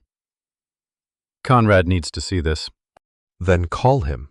Before I tell you what Conrad said when he saw Leona's evidence, before I reveal the detail that changes this from a family dispute into something far worse, drop your prediction in one sentence, do you think? Garrett built this scheme alone, or was someone else pulling the strings? Please note, the next part contains some dramatized details, added for narrative depth. The message behind it is what matters. I opened my laptop and dialed Conrad's secure line. His face appeared on screen within 30 seconds, desk lamp casting sharp shadows across his office. He had not slept either. I could see it in the way he leaned toward the camera, as though proximity to the screen would make the documents clearer. I held up Leona's folders one by one. Conrad's eyes moved across the pages the way a surgeon reads a scan, looking not at what was there, but at what should not be. Do you know the difference between a corporate dispute and a federal crime? About 6 forged authorizations and one daughter's name written on a guarantee line she never saw. Leona's documentation fills every gap we had, Conrad said, his voice slightly compressed through the video feed. The budget manipulation establishes pattern. The forged signature and fabricated minutes establish intent. And your daughter's unauthorized guarantor status establishes victim impact. He paused. And I watched him choose his next words with the precision of a man who understood that language, once spoken to a founder. Becomes instruction. This is not a civil dispute anymore. Is it enough? I asked. Conrad leaned into the camera until his face filled the screen. Vernon, this is enough to end him. Civil injunction today. Federal referral by Tuesday. He will not see the inside of a boardroom again. The screen went dark. Leona gathered her papers without a word, tucked the folders under her arm, and left the room with a nod that carried more weight than any handshake. I sat alone, staring at the closed laptop. The coffee someone had brought in earlier sat untouched, gone cold, its surface still. Then, my phone buzzed against the table. Rufus. 2 words and a room number. He is coming. A second message appeared beneath it before I could respond. He is not alone. Celeste is with him. Garrett Prescott had never begged his wife for anything in 10 years of marriage until 8:15 on a Sunday morning, when he slid a document across their suite's breakfast table and told her it was routine. I heard them coming down the corridor, his hard footsteps, her heels clicking behind. But they never reached the meeting room. Garrett steered Celeste back to their suite before she saw the door I was behind. Rufus confirmed it by text. He took her upstairs. I stayed where I was. What happened next? Celeste told me herself. Garrett had printed the document minutes earlier. The paper was still warm from the printer tray when he placed it in front of her, his fingers trembling at the edges. It is a standard reauthorization form, he said, smoothing a crease that was not there. The bank flagged a processing error on some accounts overnight. Your signature releases the hold. 5 seconds and it is done. Celeste picked up the single page and read the header. Her eyes moved slowly, the way mine do when something does not sit right, and the body knows it before the mind catches up. This says, share transfer, she said. Garrett, this is not an error form. This transfers my personal holdings to something called Pinnacle Venture Holdings. She looked up at him. What is Pinnacle Venture Holdings? Garrett answered too fast. It is a subsidiary I set up for tax purposes. It is still ours. It is still your money. Celeste, I need you to sign this now. The window closes at 9. I was not in that room. Celeste told me this part later. Sitting in the courtyard with mascara dried on her wrists. But I will tell it to you the way she told it to me. Because you need to understand what kind of man asks his wife to sign away her future. At 8:15 on a Sunday morning. She told me Garrett's hands were shaking. Not the subtle tremor I had noticed at breakfast. A visible, continuous vibration that made the pen rattle when he set it on top of the document. His cologne was layered over last night's sweat. Sharp cedar fighting a losing war against something sour beneath it. He had not changed shirts. Just sign it, he said again. Please. Celeste clicked the pen open. She held it above the signature line. And for 3 seconds, she counted them. She told me the tip hovered a 1/4 inch above the paper. Then she looked at her husband's face and saw something she had never seen there before. Fear. Not fear for her. Fear of her. Why are you sweating, Garrett? She asked quietly. If this is routine, why does it feel like you are asking me to jump off a building? I am not sweating. I am asking you to sign a form, that is all. His hand reached toward her wrist, then pulled back as though the air between them had turned hot. Please. Celeste, just sign it. Pinnacle Venture Holdings, the same shell company whose business card I had found in Garrett's desk 12 hours earlier. He was not just stealing from the company anymore. He was stealing from his wife. Celeste set the pen down. Not a signature. Not a refusal. A pause. The kind of pause that sits on a table like a loaded weapon, because neither person knows which way it will fire. My father said something at breakfast, she said, and Garrett went still. He said he has never felt better in 11 years. She watched her husband's reaction the way I imagined her mother would have, with patient, devastating attention. And now you need my signature before 9 o'clock on a Sunday. What is happening that I do not know about? Garrett opened his mouth, closed it, opened it again. No sound came out. The man who had delivered a keynote to 200 people almost 38 hours earlier could not produce a single sentence for his wife. Celeste, he finally managed. You do not understand what is at stake. Then explain it to me. He could not, because explaining it would mean confessing to the forged documents, the fabricated board minutes, and the signature he had placed on a guarantee line using her name without her knowledge. So he stood there, mouth open, hands trembling, while the clock on the nightstand ticked past 8:30. Celeste picked up the pen one more time. She looked at it, then at the document, then at the man she had married. She set it down again, stood, and walked to the window. I am going to talk to my father, she said. Garrett's face went the color of old paper. I did not knock. I opened the door to Garrett's suite with the master key Rufus had cut for me 6 hours earlier, and I crossed the room in 4 steps before Celeste's pen touched the page. She had come back. That was the part that nearly broke my time. And Celeste had walked to the window, declared she was coming to find me, and then Garrett had said something that pulled her back to the table. I will never know what it was.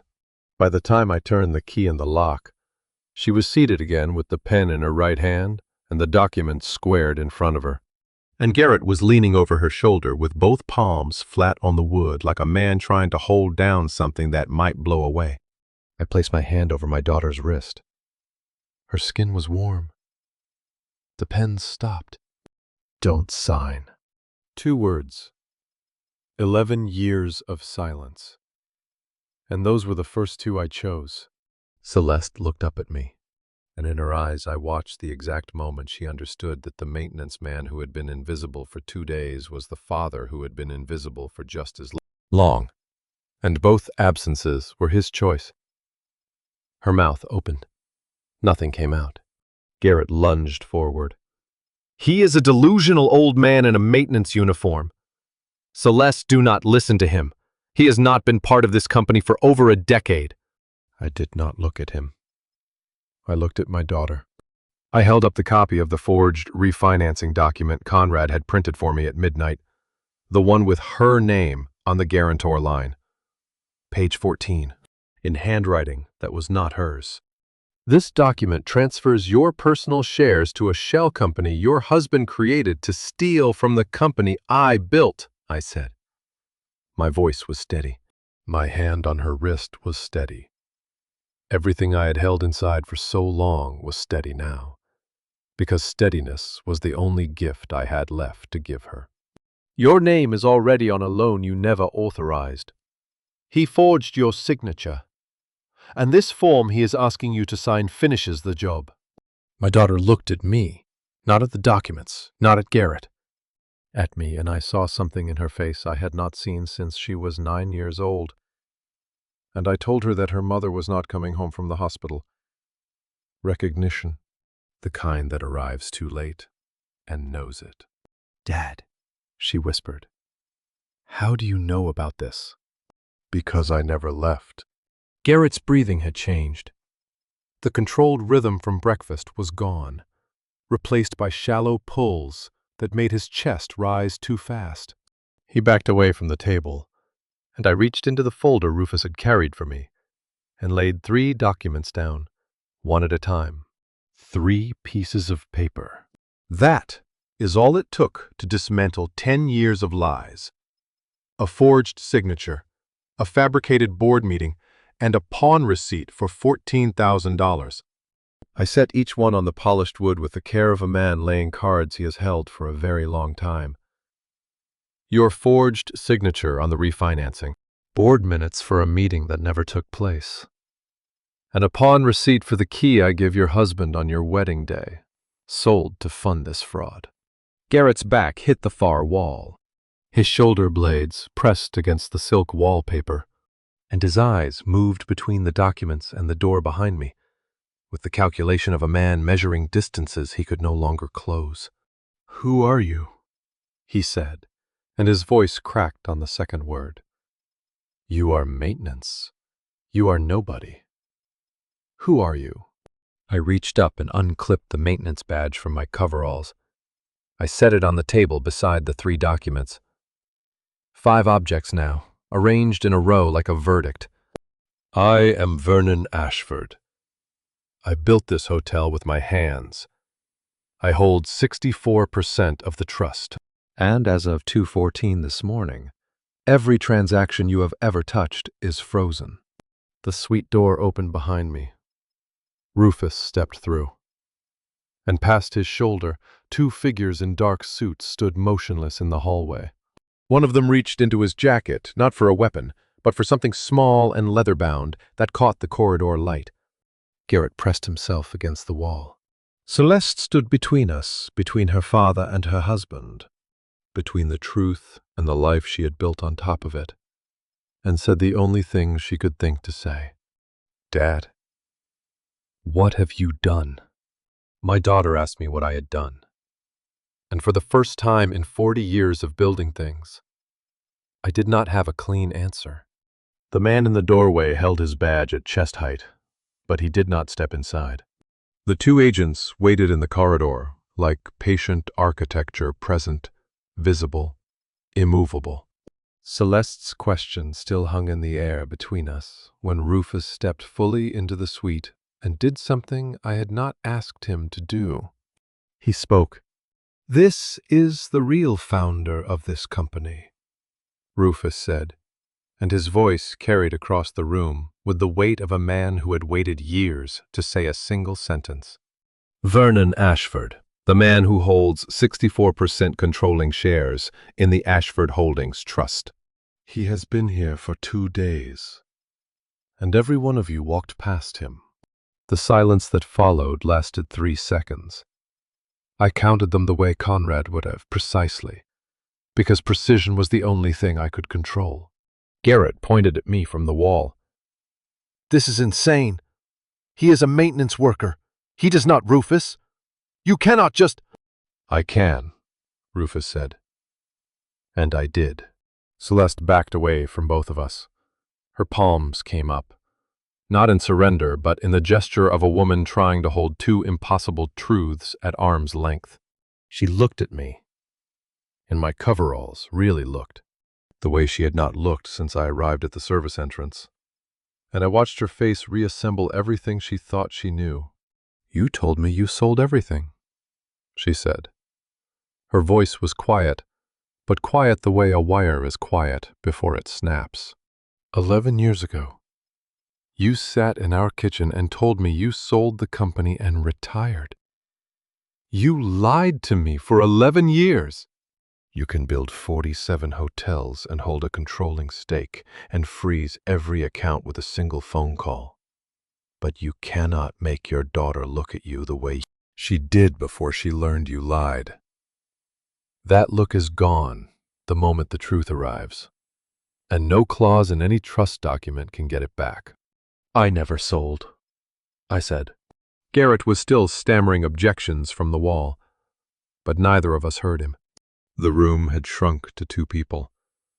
A father in a maintenance uniform and a daughter who had just discovered that the man she had grieved for so long had been watching from the service corridors the entire time.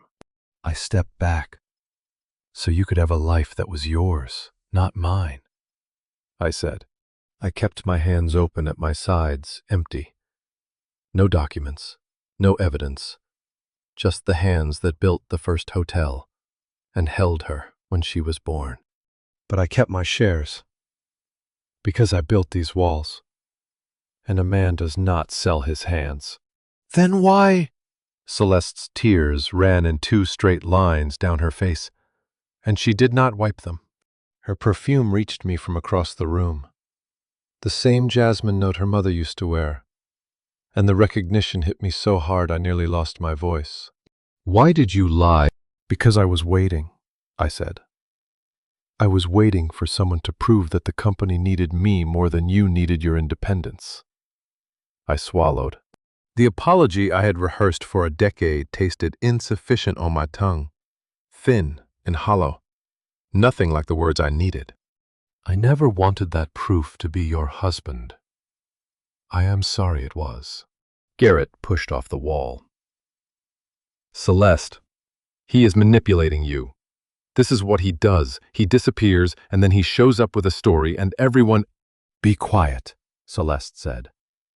And Garrett's mouth closed, as if she had reached across the room and shut it with her hand. She wiped her face with the back of her wrist. She looked at the documents spread across the table. The forged refinancing, the fabricated board minutes, the pawn receipt.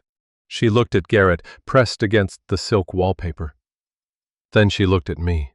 She did not speak. She walked to the table, picked up the unsigned share transfer document Garrett had been begging her to sign 30 minutes ago, and tore it in half. The sound was clean and final, 2 sharp pulls that left ragged edges hanging from each fist. She dropped the halves on the table. Then she turned to Garrett. "Show me page 14, she said. Garrett's face lost its last trace of color. Because page 14 was the guarantor line, the one that bore a signature in her name that her hand had never written. And Celeste, standing in the ruins of 2 men's lies, had just asked to see the proof of exactly how deep her husband's betrayal went. Celeste saw her own signature on page 14, and the sound she made was not a scream. It was the quiet, airless gasp of a woman who has just learned her husband used her name as a shield. Garrett did not move to show her the page. So I pulled Conrad's scanned copy from my coverall pocket, unfolded it, and placed it on the table with the guarantor line facing up. Celeste leaned over it.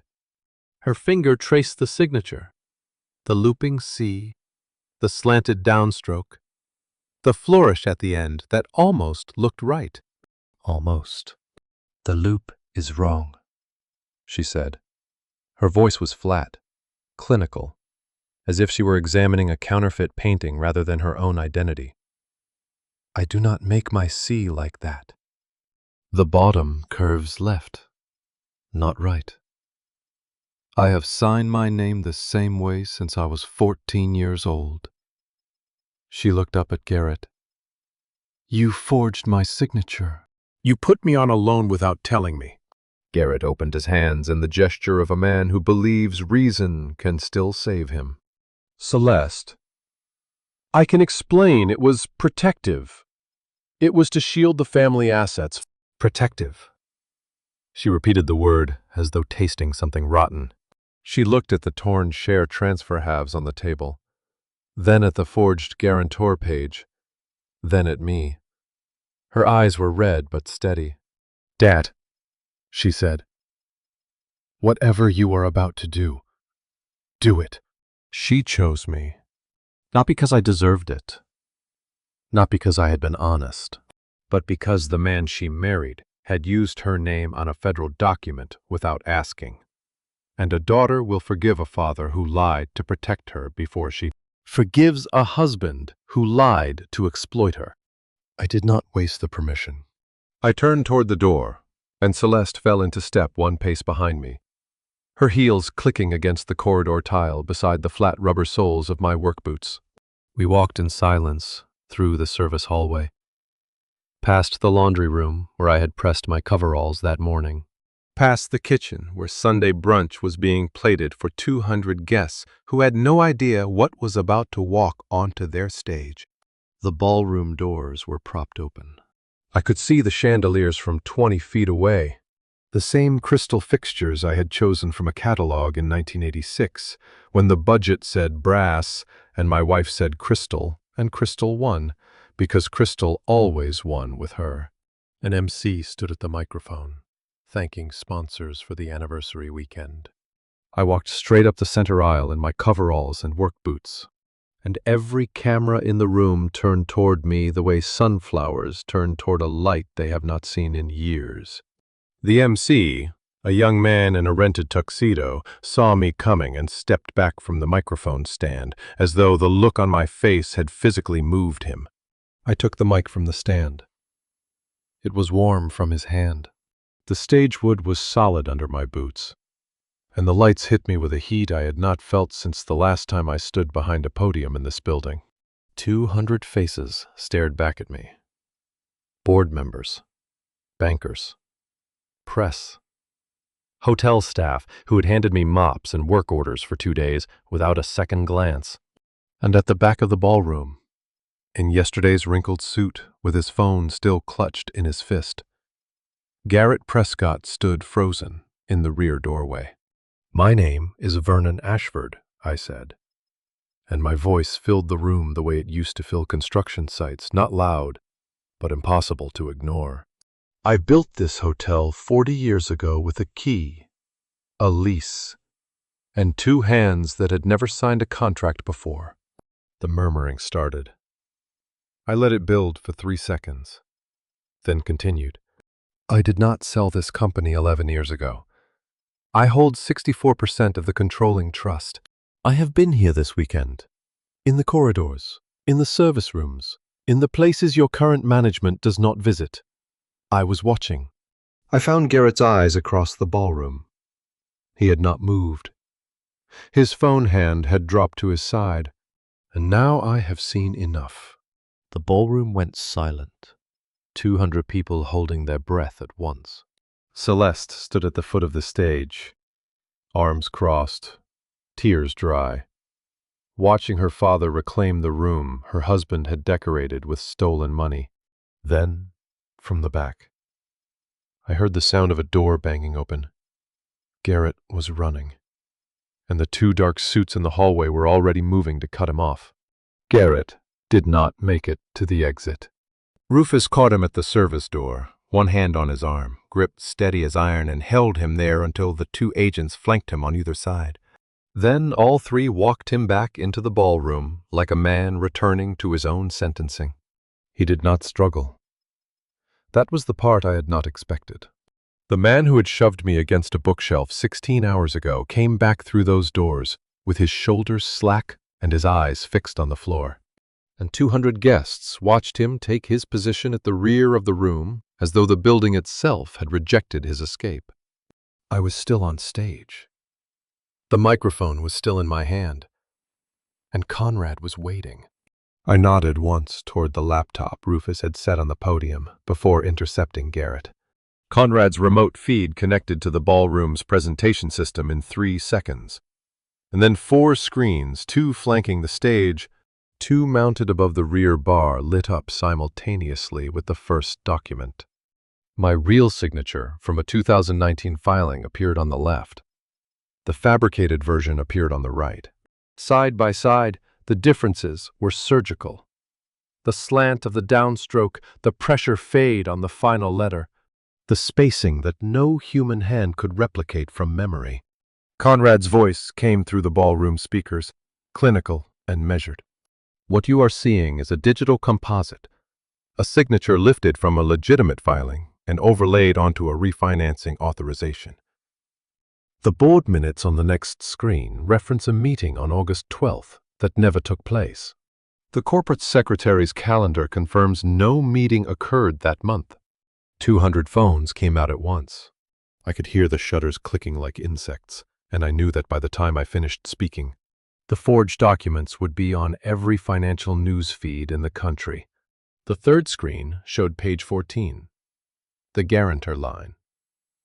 My daughter's name and handwriting that was not hers. Every document on these screens was fabricated by one person in this room, I said into the microphone. The man who just tried to run through the back door. I did not point. I did not need to.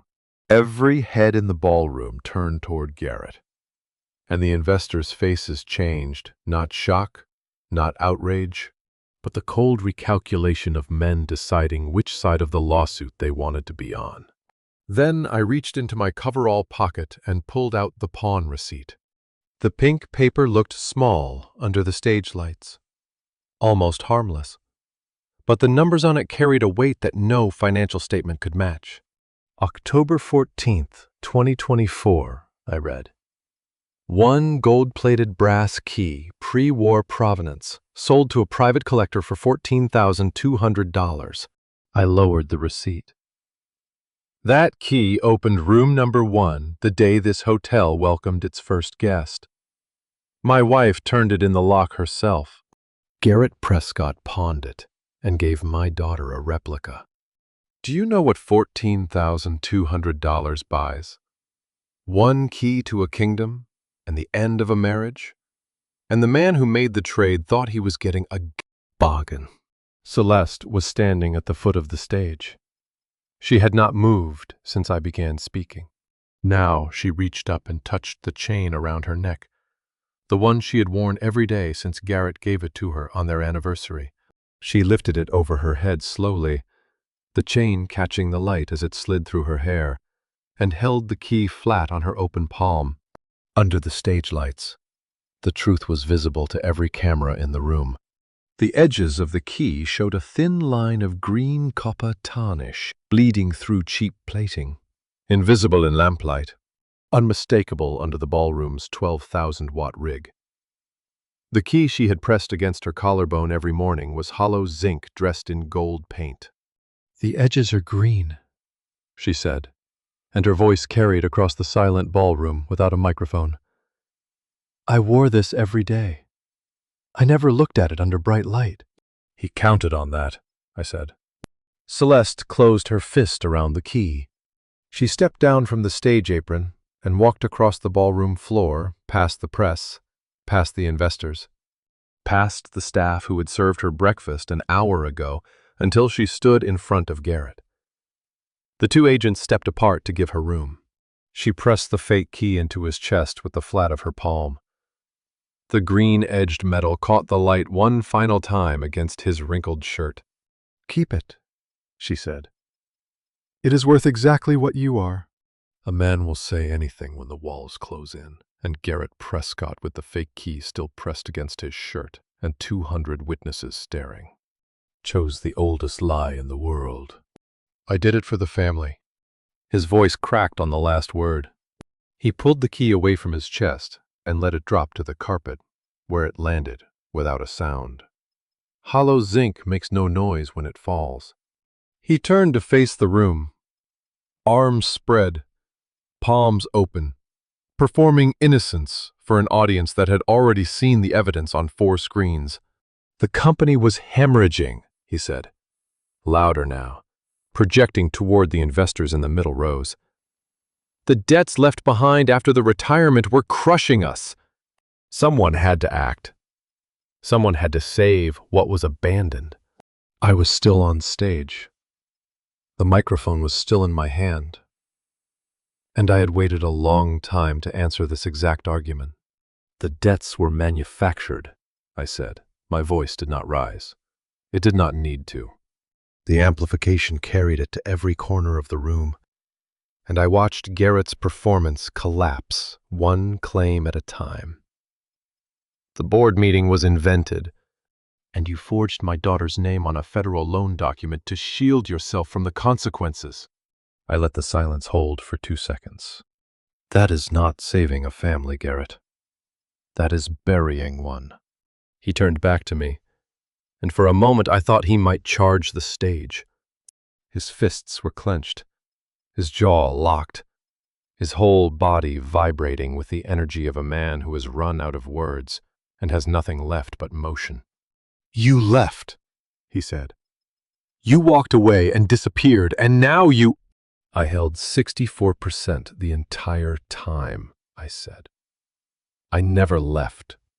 You just never looked down to see whose floor you were standing on. I want you to understand something. I did not enjoy watching him fall apart in front of 200 people. I built things my entire life. Watching something get destroyed, even something that deserved it, is not in my nature. But some structures are rotten from the foundation, and the only mercy is a clean demolition. Garrett opened his mouth one more time. Nothing came out. The man who had delivered a keynote on this same stage 36 hours ago, confident, commanding, stealing my company's future with a champagne glass in his hand, stood mute in a wrinkled suit with nowhere left to go. The lead agent stepped forward. He was tall, mid-40s, with the kind of face that had delivered bad news so many times it had stopped carrying expression. Garrett Prescott, he said, and his voice was flat and procedural in a way that made the ballroom feel like a courtroom. Federal Bureau of Investigation. Banking Fraud Division. You are being detained in connection with fraudulent refinancing, signature forgery, and unauthorized use of personal guarantor information. Please turn around. Garrett did not move. For 3 seconds, he stood perfectly still, and I watched him calculate the exits, the angles, the odds, the way I had watched him calculate deals for a decade. Then his shoulders dropped, and he turned around. The handcuffs clicked, once. It was a small sound, metal on metal. No louder than a pen cap, but in a silent ballroom with 200 witnesses, it carried like a gunshot. The same door, the same marble floor, the same grand entrance where a security guard had grabbed my arm 2 nights earlier and called me a senile beggar. Now the man who gave that order was walking through it in handcuffs, flanked by federal agents. Past the brass luggage carts and the doorman who held the glass door open with an expression of studied blankness. They walked him the long way, through the center of the ballroom, past every table, past every camera, past the stage where I stood watching in maintenance coveralls and work boots. Morning air rushed in as the grand entrance doors swung open. And then Garrett Prescott was gone, out into the January light, into the back seat of a dark sedan, into a future that contained no hotels, no trust funds, and no family to hide behind. The ballroom doors closed behind him, and 200 people exhaled at once. I stood on that stage with the microphone still warm in my hand, looking out at the room I had built 40 years ago, the chandeliers my wife had chosen, the crown molding I had measured myself, the windows that faced the courtyard where Celeste learned to ride a bicycle. I looked down at the front row. Celeste's chair was empty. Her coat was missing from the back of it. She had left without a word, and I had not seen her go. I found her in the courtyard garden, the same garden where I had listened to Garrett begging his creditors 20 hours ago, sitting on the stone bench with her coat across her knees and her shoes off. I set the microphone on the podium, stepped off the stage, and walked past 200 people without seeing any of them. Rufus pointed toward the rear exit without being asked. I pushed through the service door into the morning light and followed the flagstone path around the building until I saw her. She did not look up when I sat down beside her. The stone was cold under my palms, warmed only at the edges where the January sun had reached it. Her bare feet rested on the flagstone, and the mascara on her wrists had dried in faint streaks from where she had wiped her face. She spoke first. "I knew something was wrong," she said, staring at her feet. "Not the numbers, not the fraud. I am not a businesswoman. But I knew he was lying." 2 years ago, he stopped answering his phone at dinner. He started locking his office, and I told myself it was stress. She paused. I chose to believe him because the alternative meant I had chosen wrong, and I was too proud to admit that. I did not interrupt. I sat beside my daughter on the bench where jasmine had grown unpruned since I left, its branches heavy and tangled above us, and I let her finish. "I did not leave the ballroom because I was angry at you," she said. "I left because I could not sit in that room and pretend I did not see it coming." 2 years of silence. Dad, I owe you more than an apology. I owe you the years I wasted being angry at a lie. I am going to tell you something no business book will ever teach you. Winning back a company is arithmetic. But winning back a daughter is something you cannot calculate, cannot plan, and cannot force. You can only sit on a stone bench and wait for her to decide you are worth the risk. You were not proud, I said. You were loyal. There is a difference. No. She shook her head, and a strand of hair caught on the jasmine branch above her. Loyalty would have been calling you. Loyalty would have been asking questions. What I did was silence the same silence I gave you for 11 years. She was right. And because she was right, I owed her the same honesty she had just given me. I lied to you for 11 years. Celeste. The words tasted like something I had carried too long, heavy, stale, overdue. I told you I sold the company so you would not feel the weight of it. But the truth is I kept it, because I could not let go.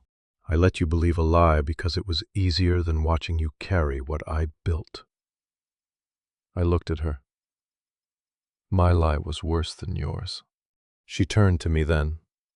Her eyes were red but clear. The tears dried, the performance gone.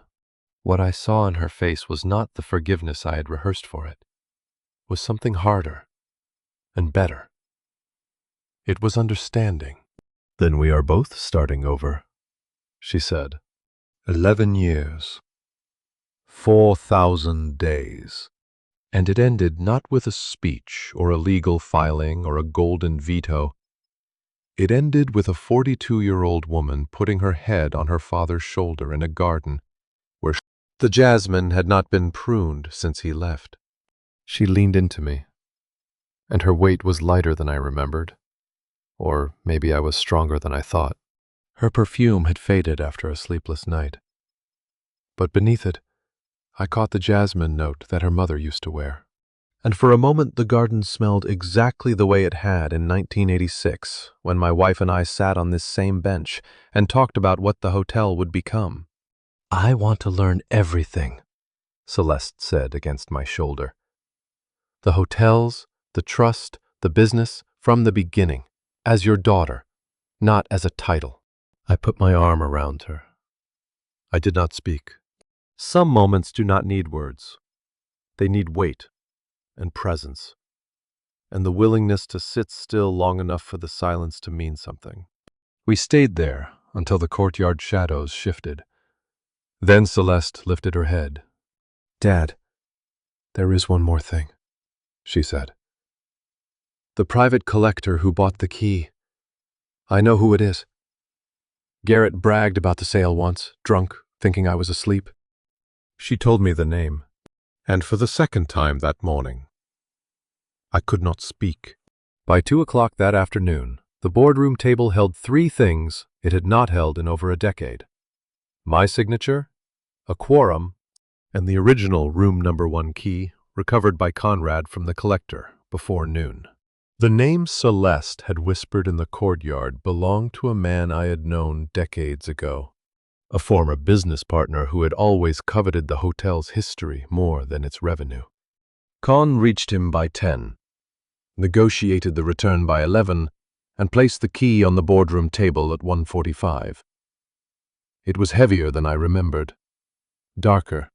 40 years of patina had deepened the brass to the color of old honey, and when I picked it up I could feel the notches my wife's hand had worn into the bow from turning it in the lock every morning for 9 years. Leona sat to my left, Conrad to my right. Celeste stood at the far end of the table with her hands clasped in front of her. Wore a blazer she had borrowed from the hotel's Lost and Found, because her gala dress was not the kind of thing you wear to your first board meeting. "Motion to appoint Celeste Prescott as interim president of Ashford Holdings, effective immediately," Leona said. "All in favor?" 2 hands rose, Leona's and Conrad's, acting as board counsel with temporary voting authority granted under the emergency session rules. I kept my hand on the table. "Vernon?" Leona asked. "I abstain," I said. "I will not install my daughter by personal authority. She is chosen by this board or she is not chosen at all." The motion carried. Celeste looked at me, and I saw the question in her eyes, the same question I had asked myself 40 years ago when a bank officer slid a lease across his desk and waited for me to sign it, something I was not sure I could honor. I slid the original key across the boardroom table the same way I had slid it across that bank officer's desk in 1985, as collateral for something that did not exist yet, but would, because someone was willing to build it with their hands. "I do not know if I deserve this," she said, her fingers closing around the key. "Nobody does at the start," I said. "That is the point. You earn it by showing up every day until you do." By evening, I was in downtown Los Angeles. The federal detention facility smelled like antiseptic and poured concrete, and the fluorescent lights turned every surface the color of old bone. I signed the visitor log, passed through 2 security doors, and sat down at a metal counter with a glass partition. Garrett was brought out in booking clothes gray cotton. No belt, no watch.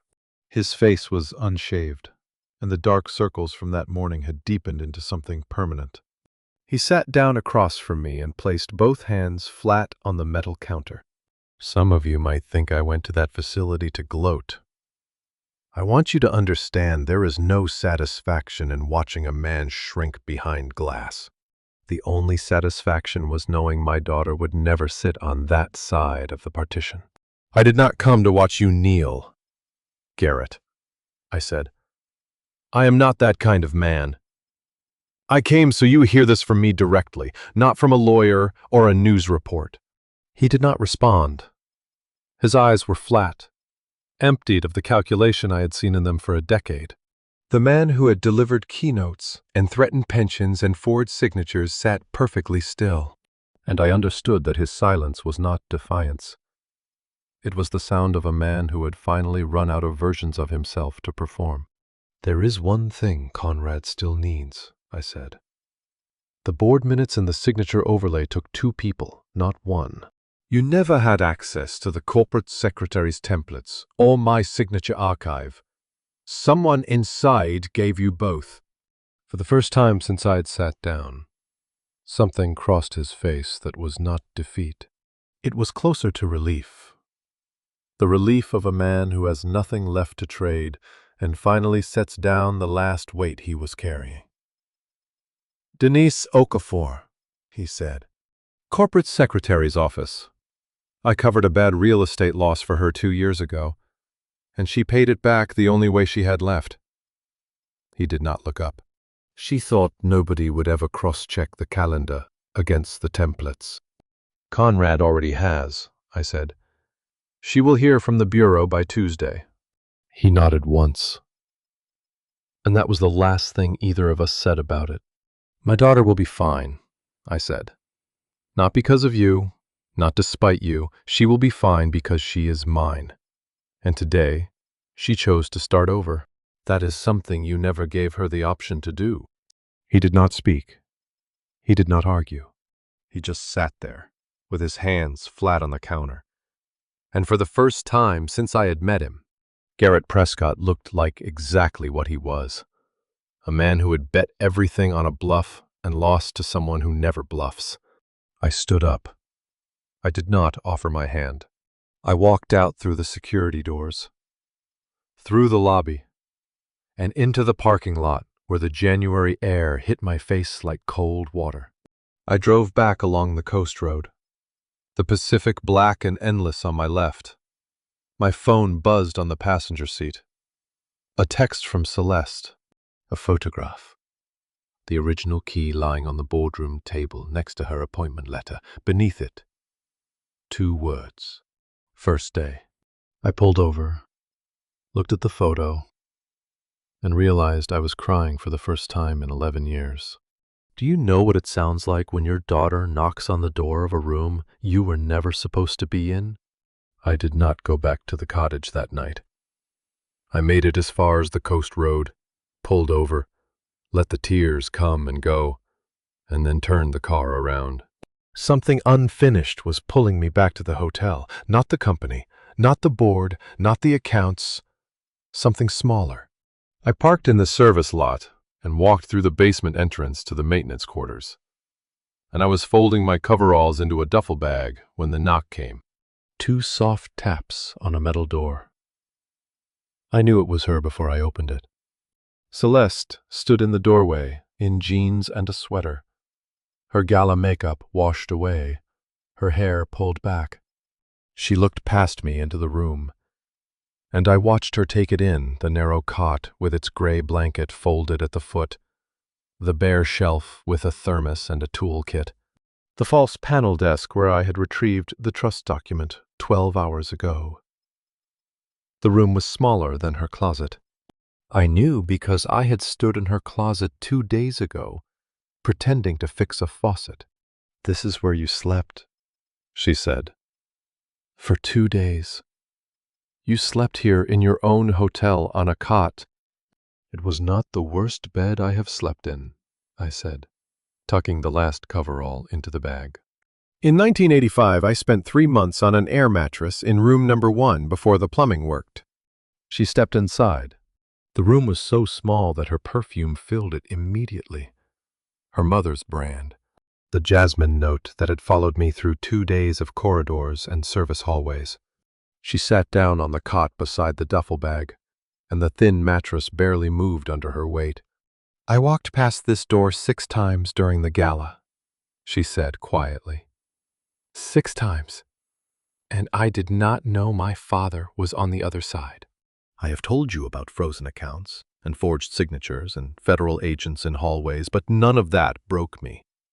What broke me was my daughter, sitting on a maintenance cot in a room the size of a pantry, and saying she wanted to know what I was afraid of in 1985.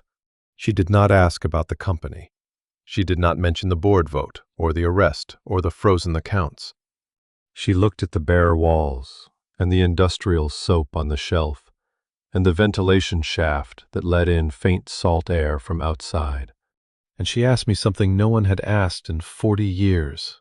"I do not want to learn the spreadsheets first," she said. "I want to know what you were thinking the morning you opened room number 1. What it smelled like. What you were afraid of. I want to start where you started." 70 years old. 47 hotels. A controlling trust worth more than most people will see in 10 lifetimes. And the only thing I could not hold together was my voice when my daughter asked me to tell her a story. "It smelled like fresh paint and plumber's putty," I said.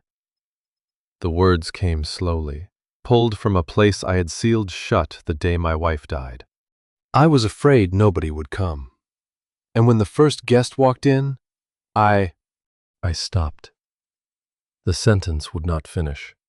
Something I had held in place for so long, through the coveralls, through the gala, through the confrontation and the stage and the detention. Glass came loose in that tiny room, and I let it. Celeste put her hand on mine. It was the same hand that had torn a document in half that morning. Steady, certain. Her mother's fingers, long, warm, with the same slight curve at the knuckle that I used to trace while we sat on the courtyard bench in the years before she got sick. A single tear tracked down my jaw. I did not wipe it. The salt reached the corner of my mouth, and I tasted something I had not tasted in 11 years. Relief. Not the kind that comes from winning. The kind that comes from stopping. She stayed until midnight. We did not talk about hotels or trusts or frozen accounts.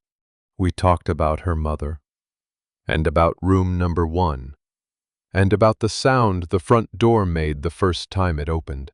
When she finally stood to leave, she paused at the door and took something from her pocket. The original key, heavy and dark with 40 years of wear. She placed it on the maintenance desk, on the exact spot where the false panel met the wood. "Keep it here," she said. "This is where it belongs, where you started." 6 months later. I still wake up at 5:30, not because anyone needs me to, but because a man who built 47 hotels does not unlearn the habit of being first through the door. I left the key on the maintenance desk that night, the way Celeste asked. I walked out through the service entrance at 6 the next morning, drove to the cottage in Malibu, and began the slow work of learning how to be still. It is harder than building anything I have ever built. Celeste called me every Sunday morning. Not for advice, she never asked for advice, and I never offered it unless she did. She called to tell me what she had learned that week. She restructured the board within the first month, adding 2 independent seats so that no single voice could dominate the way Garrett's had.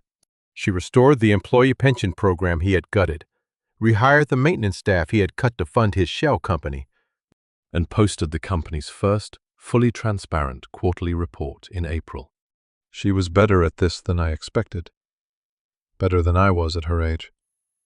She listened to the staff before the spreadsheets, and that is something I never taught her. She figured it out on her own, the way the best builders always do. Garrett was sentenced in May. 7 years in federal prison, followed by 3 years of supervised release. I did not attend the hearing. Brand sent me the verdict by text, and I read it once and deleted it. Some doors are not worth walking through twice. You have listened to this story for a long time now. The fraud, the coveralls, the pawn receipt, the handcuffs. But I want you to remember one thing above all of it. The moment that mattered most was not the arrest or the stage speech. It was a daughter sitting on a maintenance cot and asking what room number 1 smelled like. The key hangs in a glass frame behind Celeste's desk now. She had a brass plate engraved beneath it. Real value needs no gold plating. I laughed when she sent me the photograph. Then I saved it to my phone, and I have looked at it every morning since. Tonight, I am sitting on my balcony in Malibu with a cup of coffee and no phone calls to return. The Pacific is doing what it always does, breaking against the rocks below the cottage in a rhythm that does not care about boardrooms or balance sheets or the names on buildings. The railing is weathered to the color of driftwood, salt-stained and warm under my palms. The coffee is the good kind, not the institutional pour from the maintenance quarters, but the kind a man buys when he finally has time to choose. People ask me if I miss it. The hotels, the boardrooms, the weight of 47 buildings bearing my name. I tell them no. I tell them I built those hotels to prove I could. And I gave them to my daughter to prove something harder, that I could let go. What is an empire worth if the person who inherits it does not know the story of its first morning? The paint, the putty, the fear that nobody would come. But I will tell you the truth, because you have earned it by staying this long. I do miss the mornings. I miss being first through the door. I miss the smell of fresh paint and plumber's putty in room number 1. 1985, when nobody had come yet, and everything was still possible. I miss my wife standing beside me with a key in her hand and a look on her face that said she believed in the building before the building believed in itself.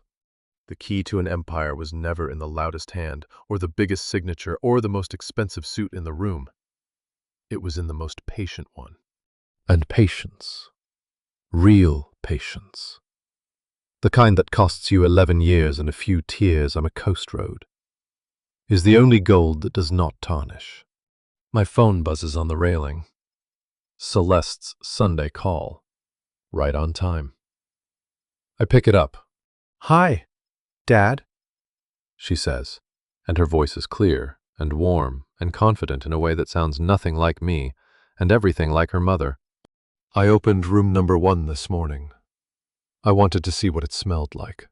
I smile. The sun drops below the Pacific, and the last light catches the salt on the railing and turns it gold. "What did it smell like?" I ask. She laughs. "Fresh paint and plumber's putty.